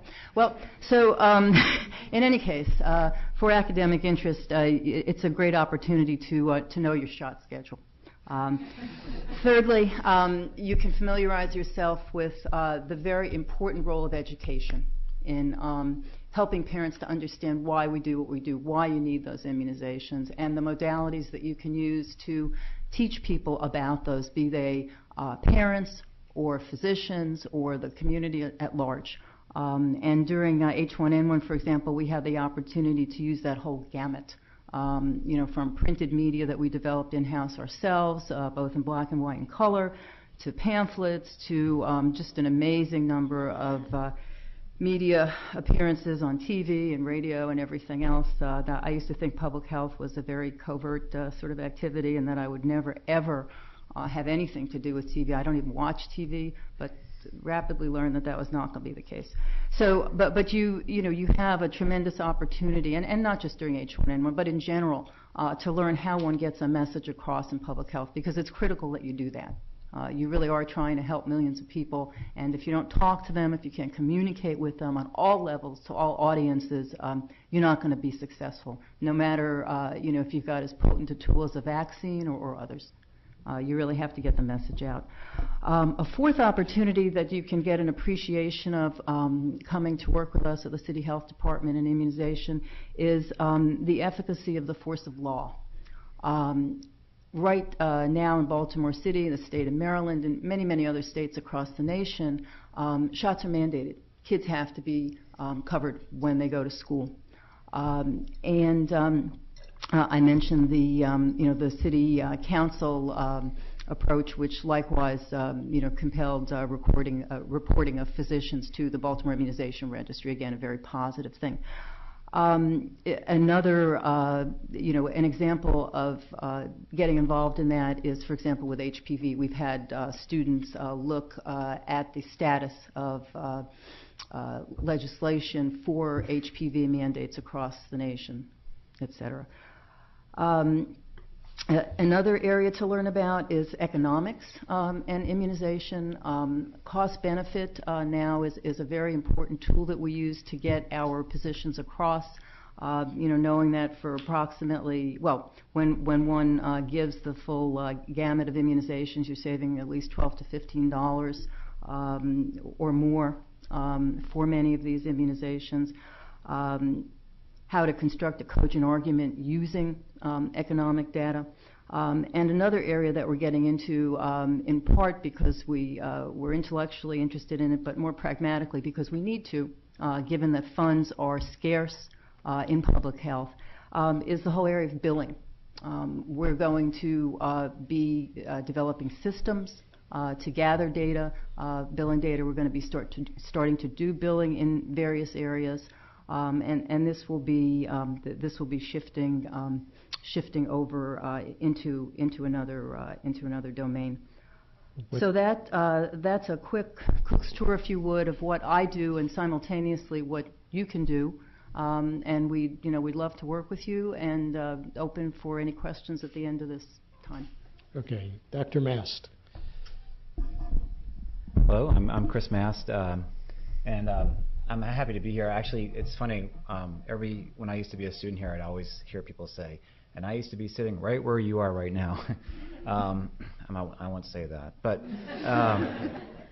I graduated from here in 2000. Actually, before I was here, I got my master's in health policy at the Harvard School of Public Health, which is the other school with H in a city that begins with B, Boston.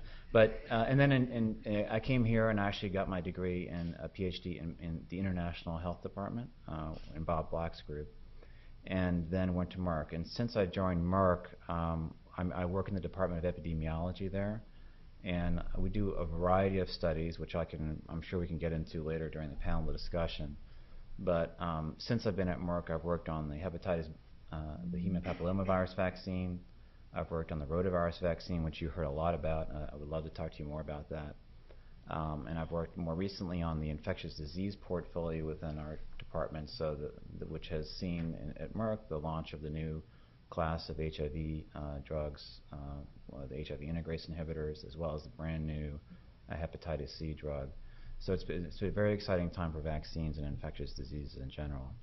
The kind of work I do really has to do with primary data collection studies. We've done large cohort studies in places like Peru, in Nicaragua. We did a case control study there I'll tell you more about. But also very large-scale health database studies to evaluate the safety and efficacy of the vaccines that we have. And with that, I'll turn it over to Angie. Dr. Eichhorst. Hi, I'm Angie Eichhorst, and I graduated here in 2006. I received a SCM and then a PhD in epidemiology.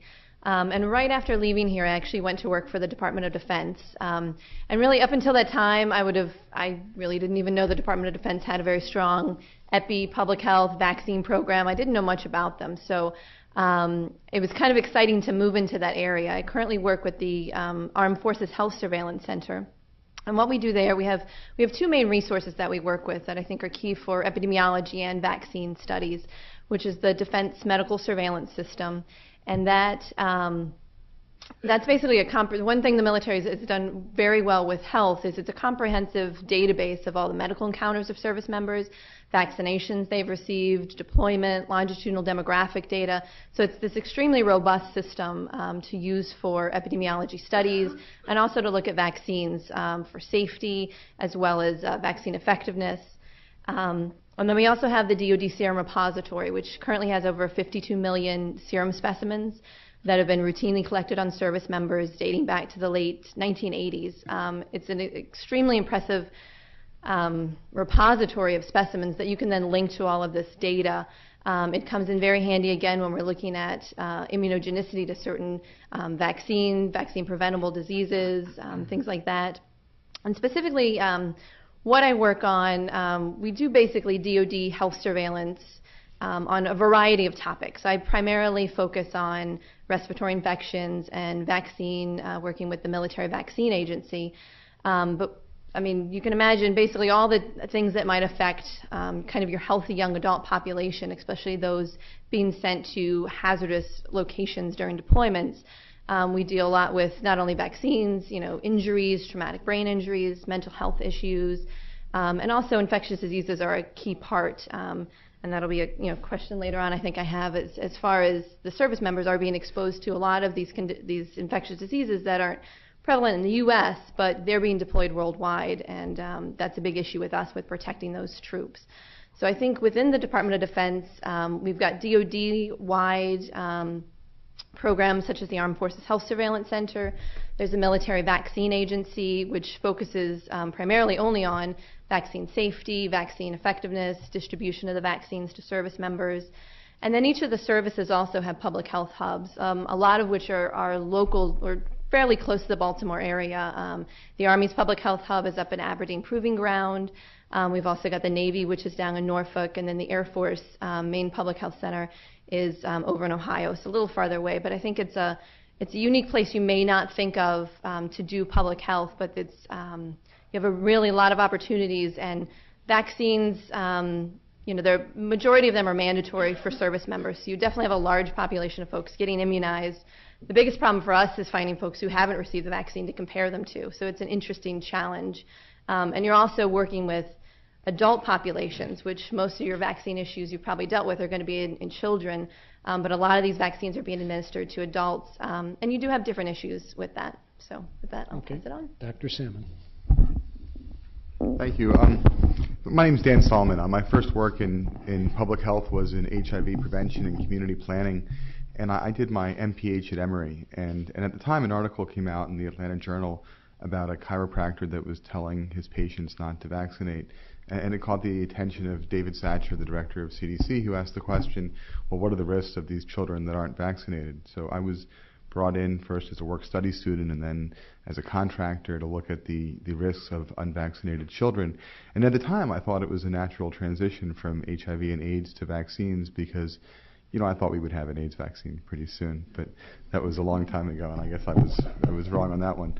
But that's when I really started getting into vaccines, and I was really interested in this balance between the individual rights of people to make decisions for themselves or for their children about vaccines, and balancing that with the tremendous benefit of vaccines. And it was that balance, or that at times conflicting paradigms that interested me. And I spent a couple more years at CDC and then came here as a doctoral student in health policy and management. I continued on as faculty in international health, working with Dr. Halsey and many of the excellent faculty here. My current job is at the National Vaccine Program Office, and we're in the Office of the Assistant Secretary for Health. And we're a policy office. Our job is to coordinate federal vaccine activities with non-federal partners with the dual goals of preventing infectious diseases through vaccines and preventing adverse events from vaccines. And my responsibility is the latter. So our job is to coordinate what's done within the department, primarily NIH, FDA, CDC, HRSA, with other departments like DoD and VA, and then non-federal partners ranging from academia to industry and professional associations and advocacy organizations, and trying to make sure that the system works well together and functions properly. And it's a complex system, and it's a challenging job, but it's fascinating. We often bring in students, and there's at least one of them in the audience here who've worked with us as fellows, and it's a great opportunity for us to bring in people that are really passionate about vaccines.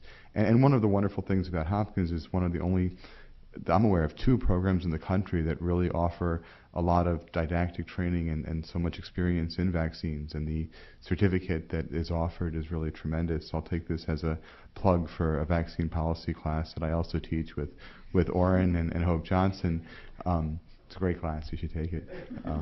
But we like the Hopkins students because they come with a really nice background in vaccines, and Emory has some classes in vaccines, but there aren't very many institutions in the U.S. that do. So for those that are interested in vaccines, that certificate really gives you a leg up when competing nationally for jobs or even internationally, because you have a wonderful breadth of training as well as faculty with a lot of hands-on experience. So that's my background, and it's really a pleasure for me to come back here and talk with you folks. Well, thank you all. Before we open this up for questions from the audience, I offered the opportunity to each of the panelists to either ask a difficult question of Dr. Shughart about her presentation, make a comment or a correction or a reality check. So let's do this in the reverse order. And Dr. Salmon, do you want to go first? Thank you, Dr. Halsey. Interesting that you preface that as a difficult question, so there's no softballs being thrown here. So let me ask you this, Dr. Shukert. It's interesting because as I listened to your presentation, it was really wonderful. I can't help but think about the difference between perception and reality. And so much of the story you told, the data is very, very convincing, both in terms of effectiveness as well as safety, yet the perception isn't always the same. And I wonder if you might comment on that, but specifically the role of the media in trying to, in how they influence both what's really going on and the perception around it. Yeah, thanks. I mean, I have to say, as I experience the media, I often wish during my talks that, like the media, I could have music in the background, because, it really helps you make your points, the sort of boom, boom, boom, boom, or ah. So I think that they've got a lot of tools that the public health spokesperson doesn't necessarily have. And of course, all those tools really do help tap into emotion. And, perception is pretty much an emotional thing. Anybody who's had a sick child or sick loved one, knows how that's really tough, whether it's something that gets better right away or something that doesn't. And so, I do think, I don't know, I've been told I have a very dry, kind of very calm delivery, and that probably doesn't get as much attention. But, I think with the media, the key thing is most of them are trying to do a good job. And I do think that when we take the time to do outreach and interaction and understand their terms, like you got to get back right away because they're on deadline, or you have to be crisp because they're not going to use very much, we can help them do their job better. But as the journalist colleagues I have tell me, media is changing a lot, and those health journalists or science journalists are very scarce because most of the traditional media can't afford them anymore. On the other hand, the sort of democratization of information through blogs and the internet has meant everybody can be a health journalist or an expert. So I think that in public health, our charge is to get good, usable information out quickly, but also to tell the stories and try to show the human side without fear, without, dramatic music, but to have our stories be told in ways that people can hear. Okay. Angie? Okay. So one of the most surprising things I've recognized with vaccines, especially in the adult population, is, and you touched on this briefly, which is the role of the physician and the lack of vaccination messages that may come from the physician. So within DoD, not our group, but another group did a survey of beneficiaries looking at the H1N1 vaccine and reasons for not taking that vaccine. And the primary thing that stood out was that people said they were interested in it, but their physicians never offered it to them, so they didn't ask for it. I think we ran into this as well when I worked with the Center for American Indian Health here with Dr. Santosium, which was on the Navajo reservations. We also found with pregnant women vaccinating them with influenza. Again, the physicians just weren't informing pregnant women of that risk and of the need. And so I just wanted to get your thoughts on how we can improve that, because I think that's a key role to really increase vaccination, especially outside of that pediatric role. Yeah, thanks. I think adult immunization is a real interest of mine. I'm an internist, and during my training we didn't talk about vaccines. I learned about how to take care of people with HIV and heart attacks and cancer and strokes and so forth. It's not at all, in my era, wasn't at all a part of residency training or adult medical practice. Whereas my pediatric friends, it was like the heart and soul of the pediatric training. For a long time, I think CDC has thought that if we could just use the pediatric model in adults, everything will be fine. But I don't think it's going to work. I mean, pediatricians are so committed to vaccination. It is, the most of the things that pediatricians used to have to take care of can be handled now with vaccines. And so there's that palpable recognition that these are really wonderful tools that we have. And for an adult provider, the laundry list of things you're worrying about makes it hard to get the attention. I think obstetric caregivers really changed during the pandemic, and the idea that pregnant women were dying and in the intensive care unit because of influenza was a shock. Before that, I think every obstetrician who'd taken care of a critically ill woman with influenza had gotten the message, but the other ones, it wasn't on their radar list. But we've done a lot better since the pandemic, and we think more like 50% of pregnant women are getting vaccinated during against flu during their pregnancy compared to about 15% before the pandemic. Now, I think there are other specialties where we can have an inroad, where the risk is high and there are protocols and standing orders and some great tools that we have. I mean, the military does the best at adult immunization because you have protocols and tools and it's a healthy population generally. But I actually think we have to look outward and we have to think about the workplace. I get all my vaccines at the workplace. I have a great primary provider, but my workplace offers vaccines, and I've had all of the vaccines, yellow fever, typhoid, I've had them all. But I think the workplace is a great place for healthy adults, and pharmacies are probably a good place. One of our biggest challenges with adults is that we have a number of recommendations that are for adults with certain medical conditions, but adults don't think of themselves as, I'm a person with a medical condition. If you have diabetes, you don't think of yourself as a person with diabetes. My mother has diabetes and heart disease and, on and on and on. And basically, when we had a message around vaccination, she's like, do I have medical problems? I said, yes. No, Mom, you're great. Just get the vaccine. So I think, our universal flu vaccination recommendation was meant to be, you don't have to think of yourself as having risk and identify as a risk factor person. This is for everybody. For things like Tdap, there's a lot of adults here who have kids or might have grandkids. You're all supposed to get a Tdap vaccine, a booster for whooping cough to protect the youngest kids from severe infection. So I think we totally need the providers for the people that come in a lot, but we need these other places as well. Dr. Mast. I can pick from here. Okay, great. So, and the tough question is not really necessarily directed to you, but it's a tough question, I think. I think, the slide that you showed about the HPV vaccination coverage rate in the U.S. was very telling. And I think the challenge there is, understanding what can be done about it. And it all ties into the things we talked about, perception. Like at Merck, one of the things we do is we monitor vaccine safety. So you constantly hear the messages of risk, but you don't really hear much about the messages of benefit. And I think that's what we really need to communicate. So, for example, a paper just came out recently showing that in Australia, where there were very high vaccination coverage rates for HPV vaccine, for the Merck vaccine, which has 4 HPV types, 2 types against genital warts and 2 types against the high-risk vaccine for high-risk types for cervical cancer. In Australia, where they've had coverage of about 70%, genital warts has been shown in decreased by almost 69 to 70%. And as you would expect, you'd see that first, and then later, because vaccine, the cancer-causing vaccine takes a longer time to have an effect. And so you'd expect to see that. It's really great news, but we don't really hear much about those kinds of good news stories. And in the U.S., where the coverage is so low, what are we going to do about that? Similarly, for the rotavirus vaccine, which is a great news story.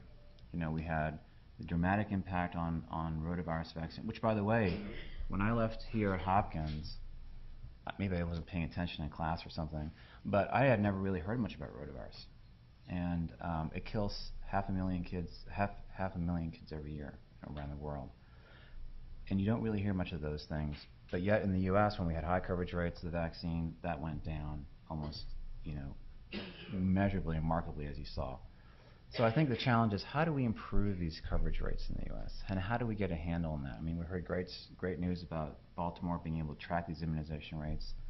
So how do we do that? How do we get these providers? Let me intervene and partially answer one of his questions and then let you comment on my answer.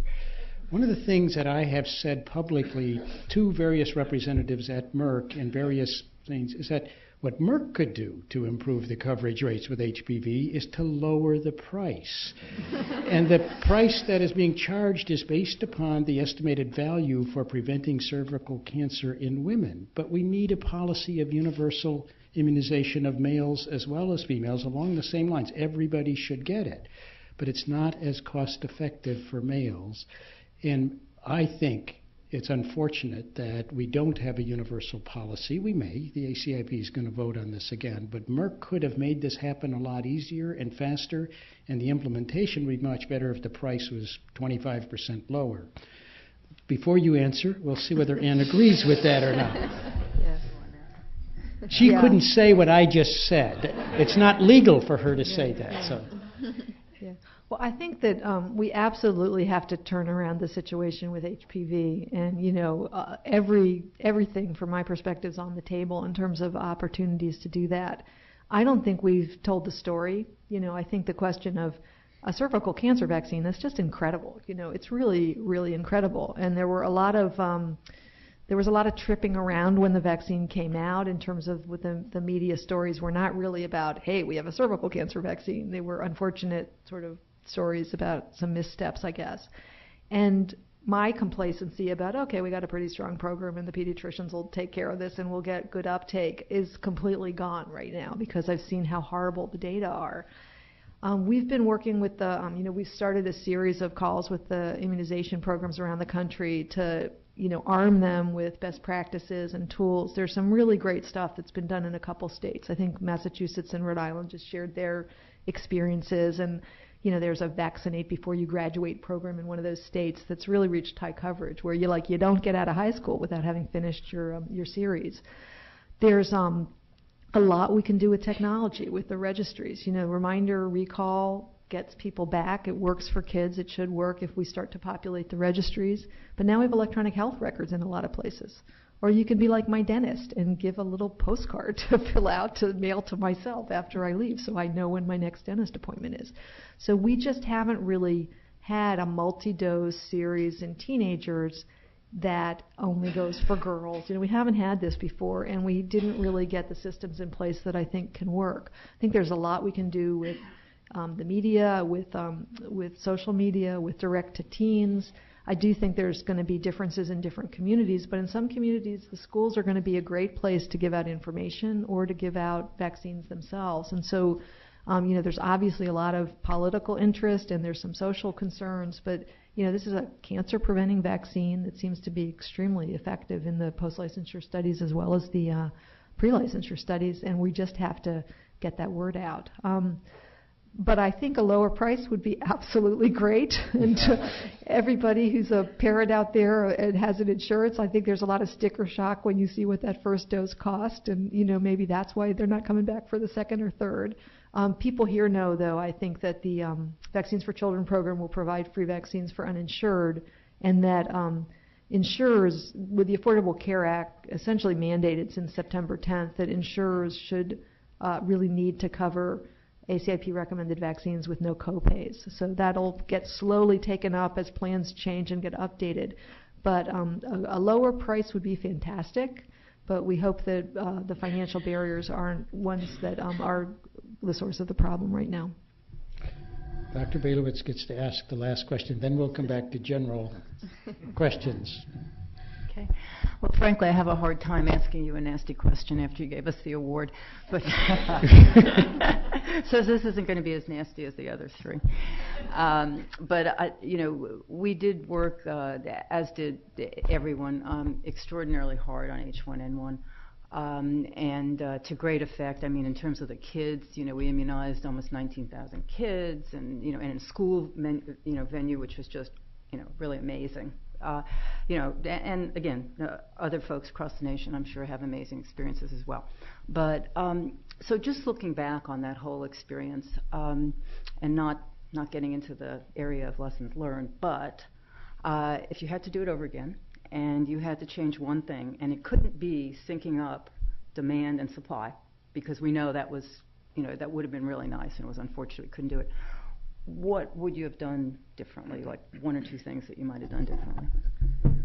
Well, I think that one key thing would have been to send somebody down to Mexico and get those strains. I actually, ProMed and CDC, everybody was talking about this severe respiratory disease in Mexico in March, and I even have an email about, have we gotten those isolates yet? I don't know if we looked at them. Because respiratory disease is tricky, and there's a lot of different things that you find when you're having more disease than usual.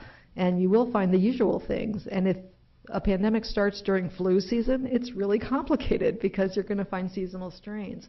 But it really would have been nice to have a couple-week lead on this new virus. And I think that really could have changed things. I think that there are a lot of things that went well, and there's some areas where we really could do better. And I think one area that CDC is focusing on is the antiviral distribution side of things. We had done a lot of planning, thinking, hey, this isn't, 1918, we have antiviral drugs now. If we have a terrible pandemic, there are things we can do even before we have a vaccine.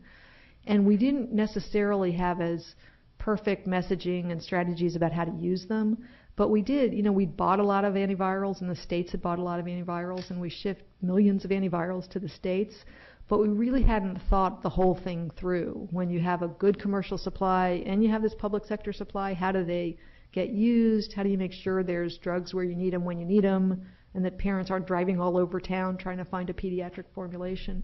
So I think the issue of the best way to deliver antivirals is something we really need to work on. I think the vaccine delivery worked better because we used the way we usually do it, but we don't usually give out antivirals. And so that's an area where we need to put some attention. And if we figure out some good approaches, how to blend the public and private sector supply, how to use pharmacies, how to use sort of local opportunities, I think we could do well. We hope that we're not going to have another pandemic in the next few years, and we hope the next pandemic won't be a terribly virulent strain, but it easily could be, and it could be pretty soon. So that's an urgent thing we're kind of working on. All right, let's take some questions from the audience. Second row. Wait. And let me just see the hands of the others who have questions. First of all, I just want to congratulate. This is great. Main speaker as well as the panelists. I'm Roland Lawson, molecular microbiology and immunology assistant professor and part of the Malaria Research Institute here. So I'm going to ask about malaria. There were several things that came up during your talk, Rashida, and one of them was you felt like there would be interest for a malaria vaccine. I was recently part of a consultative group for the eradication of malaria. It's Malaria Eradication Research Agenda. And in fact, we were all kind of scared that the goodwill will end very soon. And one of the reasons was the economic downturn, which affected the Gates Foundation. And there's talk like, who would fund such a vaccine? The United States doesn't have an interest in it. That's the assumption, because we don't have malaria. Well, we used to. And so it has to be a public-private partnership. Okay.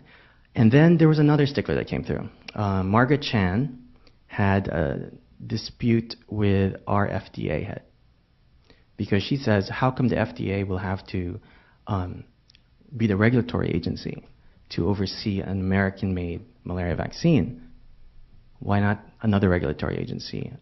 Because the risk-benefit is completely different in the United States as opposed to sub-Saharan Africa. And so, I actually direct the question to you, but it's open. I'd like to hear the comments from everyone here, because there's policy, there's the military, there's Merck, and there's also at the very basic, the clinical, the healthcare center here in Baltimore. So that's my question. Yeah, no, a really, really interesting question. I think that a key here is that we shouldn't have any assumptions.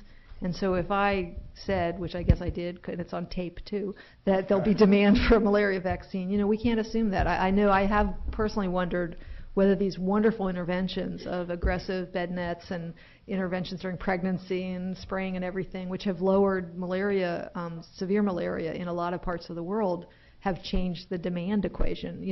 Are things changing? So I think we really need to understand communities and also make the case. So we, for these this unprecedented demand to Gavi for pneumococcal and rotavirus vaccines that we just saw, that demand didn't exist 10 years ago. That people didn't even know what either pneumococcal disease or rotavirus was. They're buried under the syndromes of pneumonia and severe diarrhea, which everybody knows, but they were not household terms. And I think it takes good data and the economic case, as well as the safety and efficacy data, to really put that story together for policymakers. Now, I don't know all the details of the regulatory issues, but I can say that FDA has licensed an H5N1 vaccine, so they have a process to handle things that don't occur routinely in the U.S. I do think that the U.S. government is potentially interested in malaria. We have a President's Malaria Initiative.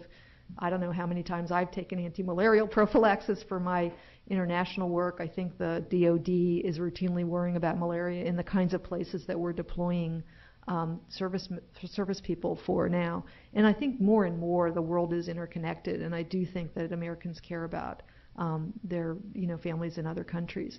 But who's going to pay for a vaccine if we get a good vaccine? It's a big question. I think Oren had a blog about that maybe, but this question of the Global Fund's been thinking about malaria for a long time, but Gavi's about the new vaccines. The decade of vaccines comes with no money, But I do think that I was very impressed last spring with the Gavi Pledge fundraising effort, that countries that were having major economic problems said, saving lives of people that don't have to die is an important thing. And just that case that Gavi was able to make, that if we can raise this money, we have strong evidence to suggest there's country demand, and the science tells us we can save 4 million lives in the next 5 years. That's a pretty strong message even for hard-hit economies. Now, the other thing, of course, is to get good prices for the vaccine so that money will stretch further. But who's going to make it if it's a vaccine like that? Any other members of the panel want to comment on that question? I'll just comment quickly. The DoD would definitely be another partner that I think would have an interest in a malaria vaccine. Although the numbers are fairly small compared to all the other diseases that affect the military. I think they're less than about 100 a year. I routinely, probably about once a month, we get a request about malaria numbers and concerns about numbers. They do have treated uniforms. They're supposed to be taking prophylaxis, but in a deployed setting, obviously, taking those medications on a daily basis or weekly basis, that doesn't happen all the time. And so you do end up with malaria cases. Folks are in Afghanistan, Korea, which are endemic for malaria. And so I think that risk is there, and it is a primary concern of the military. Even though the numbers are small, it's something that we see should be preventable, and we shouldn't be getting any cases. And I think there are some groups that are looking into vaccine development within that. So, all right, let's move on to the next question here. Hi, I want to continue with the parasite. Would you just tell us your name? Oh, I'm Christina Stoyanov. I'm an APH student here. Just to continue with the parasite question, this deals with research. It seems like we do have an interest in parasitic vaccines, and we know that the etiologic agents are very complex. We know that there's a funding situation. What additional factors do you think have contributed to the fact that we don't have any vaccines against parasites, even though we have been doing research for decades? Well, I'm not an expert in this area, but I would say that the technology and the tools that are available right now, I think, are such that failure in the past shouldn't predict failure or success in the future. I think we really have new opportunities to use science in different ways. One of the things about the Decade of Vaccines collaboration is that a lot of really smart expert research and development people are getting together to try to think through how can we change the dynamic for R&D? What are the ways that collaborations and big science and so forth can work together to expedite development and funded development of good products to meet key needs? One of the plans of the research and development work group that's working on the Decade of Vaccines is to do a case study for 4 different sort of vaccine streams: a bacterial vaccine, a viral vaccine, a parasitic vaccine, and then the sort of HIV, TB, malaria cluster. And so I know they're developing a case study. I think it's leishmaniasis, but the sort of that idea of, well, what is going on in this kind of vaccine challenge? What can science bring? What can funders bring? What could communication or other support bring? Because I do think the science is pretty different for parasites. But, smart people like you working on that area, maybe things could change. All right, there's a question back there in the corner. Do you have the mic? And the next question, any other hands?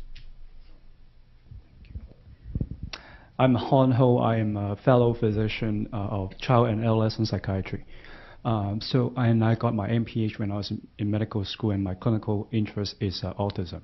So my question is, how can child psychiatrists be helpful in this area? For example, whether there are any useful, easy-to-use resources for patient and also parent education about the the lack of association between vaccination and autism and also other mental illnesses. Thank you. Yeah, I can say a few things, and maybe some others want to comment also. I think that psychiatry, maybe broader than child psychiatry, is quite relevant, I think, to some of the challenges around vaccine acceptance. I think there's a lot of anxiety involved with health decisions, and the best way to manage that or think about it or frame it in terms of communication can be an important area that psychiatrists do have expertise in.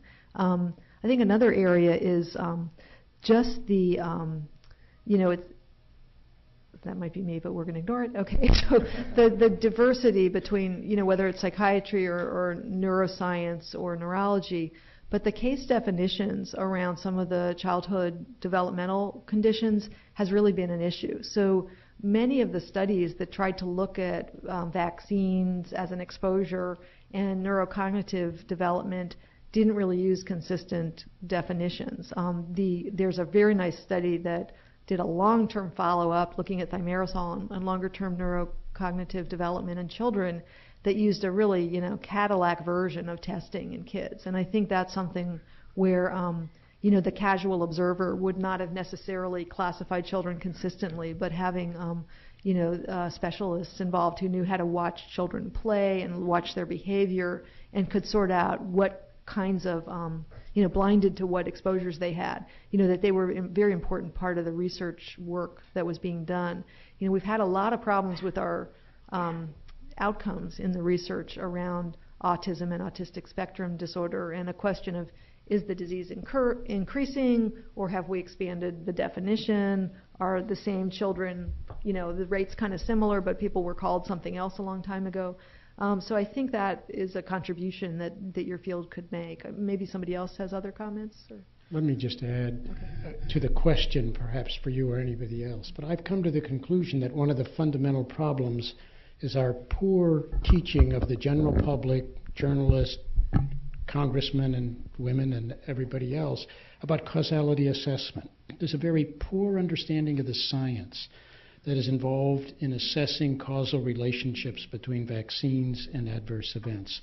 It actually applies in other areas. I would hope that everybody in this room and all of you who leave this institution would have a very good understanding. But even amongst our healthcare providers, they don't.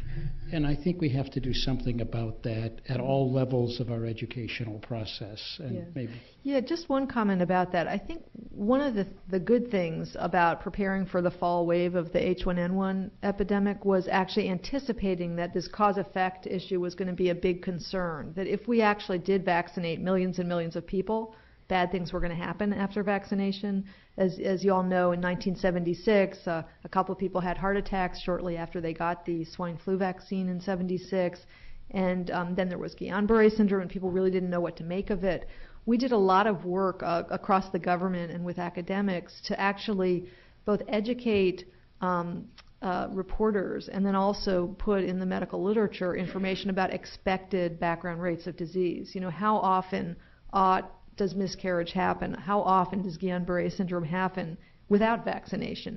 So that when those events occurred, we could put things in context. And that was actually part of the workshops we did with the media to say, okay, such and such happens, 6 hours after or 12 days after somebody's vaccinated. Is it a story?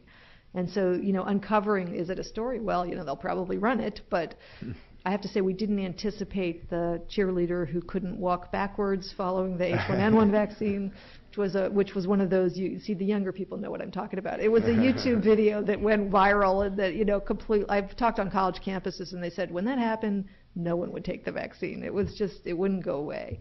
But I think that sense of expected rates, but certainly causality is a very complex issue to get across. If I could make a comment and then ask Dr. Shukett another question. The article you're mentioning was published in The Lancet. Steve Black was the first author, and several people in this room were co-authors, and it talked about the background rates of various diseases and how that varied by population, by age, by gender, by geography and seasonality. And I thought what was really fascinating was how hard it was to get The Lancet to publish it quickly, because they said, well, it wasn't a clinically necessary article to get out quickly, and here collaborators around the world put together these data in rapid time to make the very point that you were making, and it was just fascinating how a journal like The Lancet didn't appreciate the timeliness or at least fully appreciate the timeliness. But if I might ask a follow-up question, there's been... But let me just see, Chris Mass wanted to comment on the same issue before we move on to a different question. No, I wanted to comment on the issue of background rates and how it ties into the students here at Hopkins, but the thing that we work on in our department all the time. Looking at adverse events for vaccines, you never know what kind of bizarre thing will come up, and there's always the need for a background rate. And who would have known about intussusception for the first generation of vaccines? No one even knew what it was. People still don't know what causes it. It's an intestinal invagination. And no one knew that the background rate was 50 per 100,000, for example, which we know now. So I think it's incredibly important to have a grasp on that. But I'd like to go back to a slightly different topic, Neil, which is the issue of price.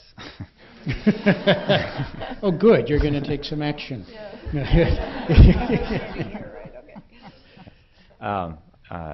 Well, I'm on the research side, so one of the things I love to be able to say is I'm not the one who sets prices at all. I work on the research side of the company. But I want ask a question of anyone here to tell me what was the total societal cost in the U.S. of rotavirus pre-vaccine. Does anyone know? It was $1 billion a year. That's 25% of that direct costs, 75% of that is indirect costs, hospital time lost from work, and other things associated with the illness from parents, not just the kids. So when you take that into account, the value story that you're mentioning is built into that. How does Merck evaluate disease burden and value the vaccine, or any product for that matter? It's a combination of a variety of things. Now that ties into something else, which is when those vaccines are developed, how do you forecast demand for a vaccine, right? Not just in the U.S., but globally. And I think this is a question I think Gavi is struggling with. How do you forecast the demand for a new vaccine in Africa or in Asia? Because when you build a vaccine plant, it costs millions and millions of dollars. And you're not projecting demand for yet tomorrow, you're projecting demand for 15 to 20 years from now, right? So you tell me how much vaccine will be sold, and then the incremental cost. So if you know your economics, you know that each vaccine has a fixed cost, which covers the plant, and there's a marginal cost, which is the unit, what it costs to make each additional dose.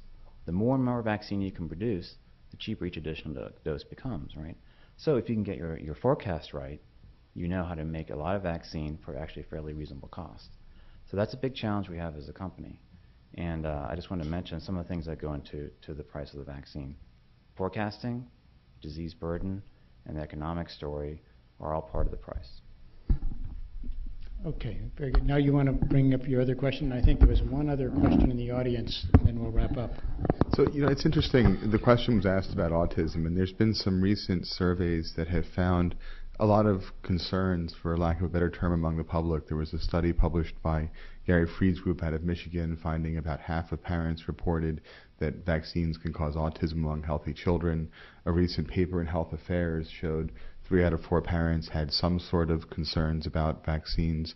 At the same time, your data show that coverage is at an all-time high. I mean, it's really remarkable. So I guess I would ask you, Dr. Schuchat, or others, does it matter what people think? If at the end of the day they get vaccinated, should we be concerned that there are so many misperceptions out there if in the end of the day they're getting vaccinated, or is this an issue that deserves our attention? I think it's really important that we understand attitudes and behaviors and link them with actual vaccination histories. We had a lot of questions in 2008 with the cluster of measles and the question, uncovering all these exemptors and refusers. But as we probed further and further, the scope of the problem really seems to be clustered rather than generalized. But I don't think we can take granted trust in our system, and that trust, sustaining the credibility that the system has is very important to me. It's hard to get trust or to gain trust. It's very easy to lose it. And so I think as an immunization community, and as, at CDC as stewards of the public sector part of it, we're really, we want to earn trust and keep it. So we do pay attention to those things. I thought there was one other arm up in the audience, but if I'm mistaken, I think then what we can do is thank all of our panelists and Dr. Schuchat again very much. And I'm going to turn the podium back over to Dr. Karen, who's going to wrap up Well, Vaccine Day isn't quite over. We have posters and refreshments, and new this year, if you look up, we have a photo contest, not up in here, up in Finestone. We have a photo contest, so we'll be over in Finestone Hall for about an hour and a half. Prizes for student posters and for the photos will be announced at 3:30. So we'll see you over there. Thanks.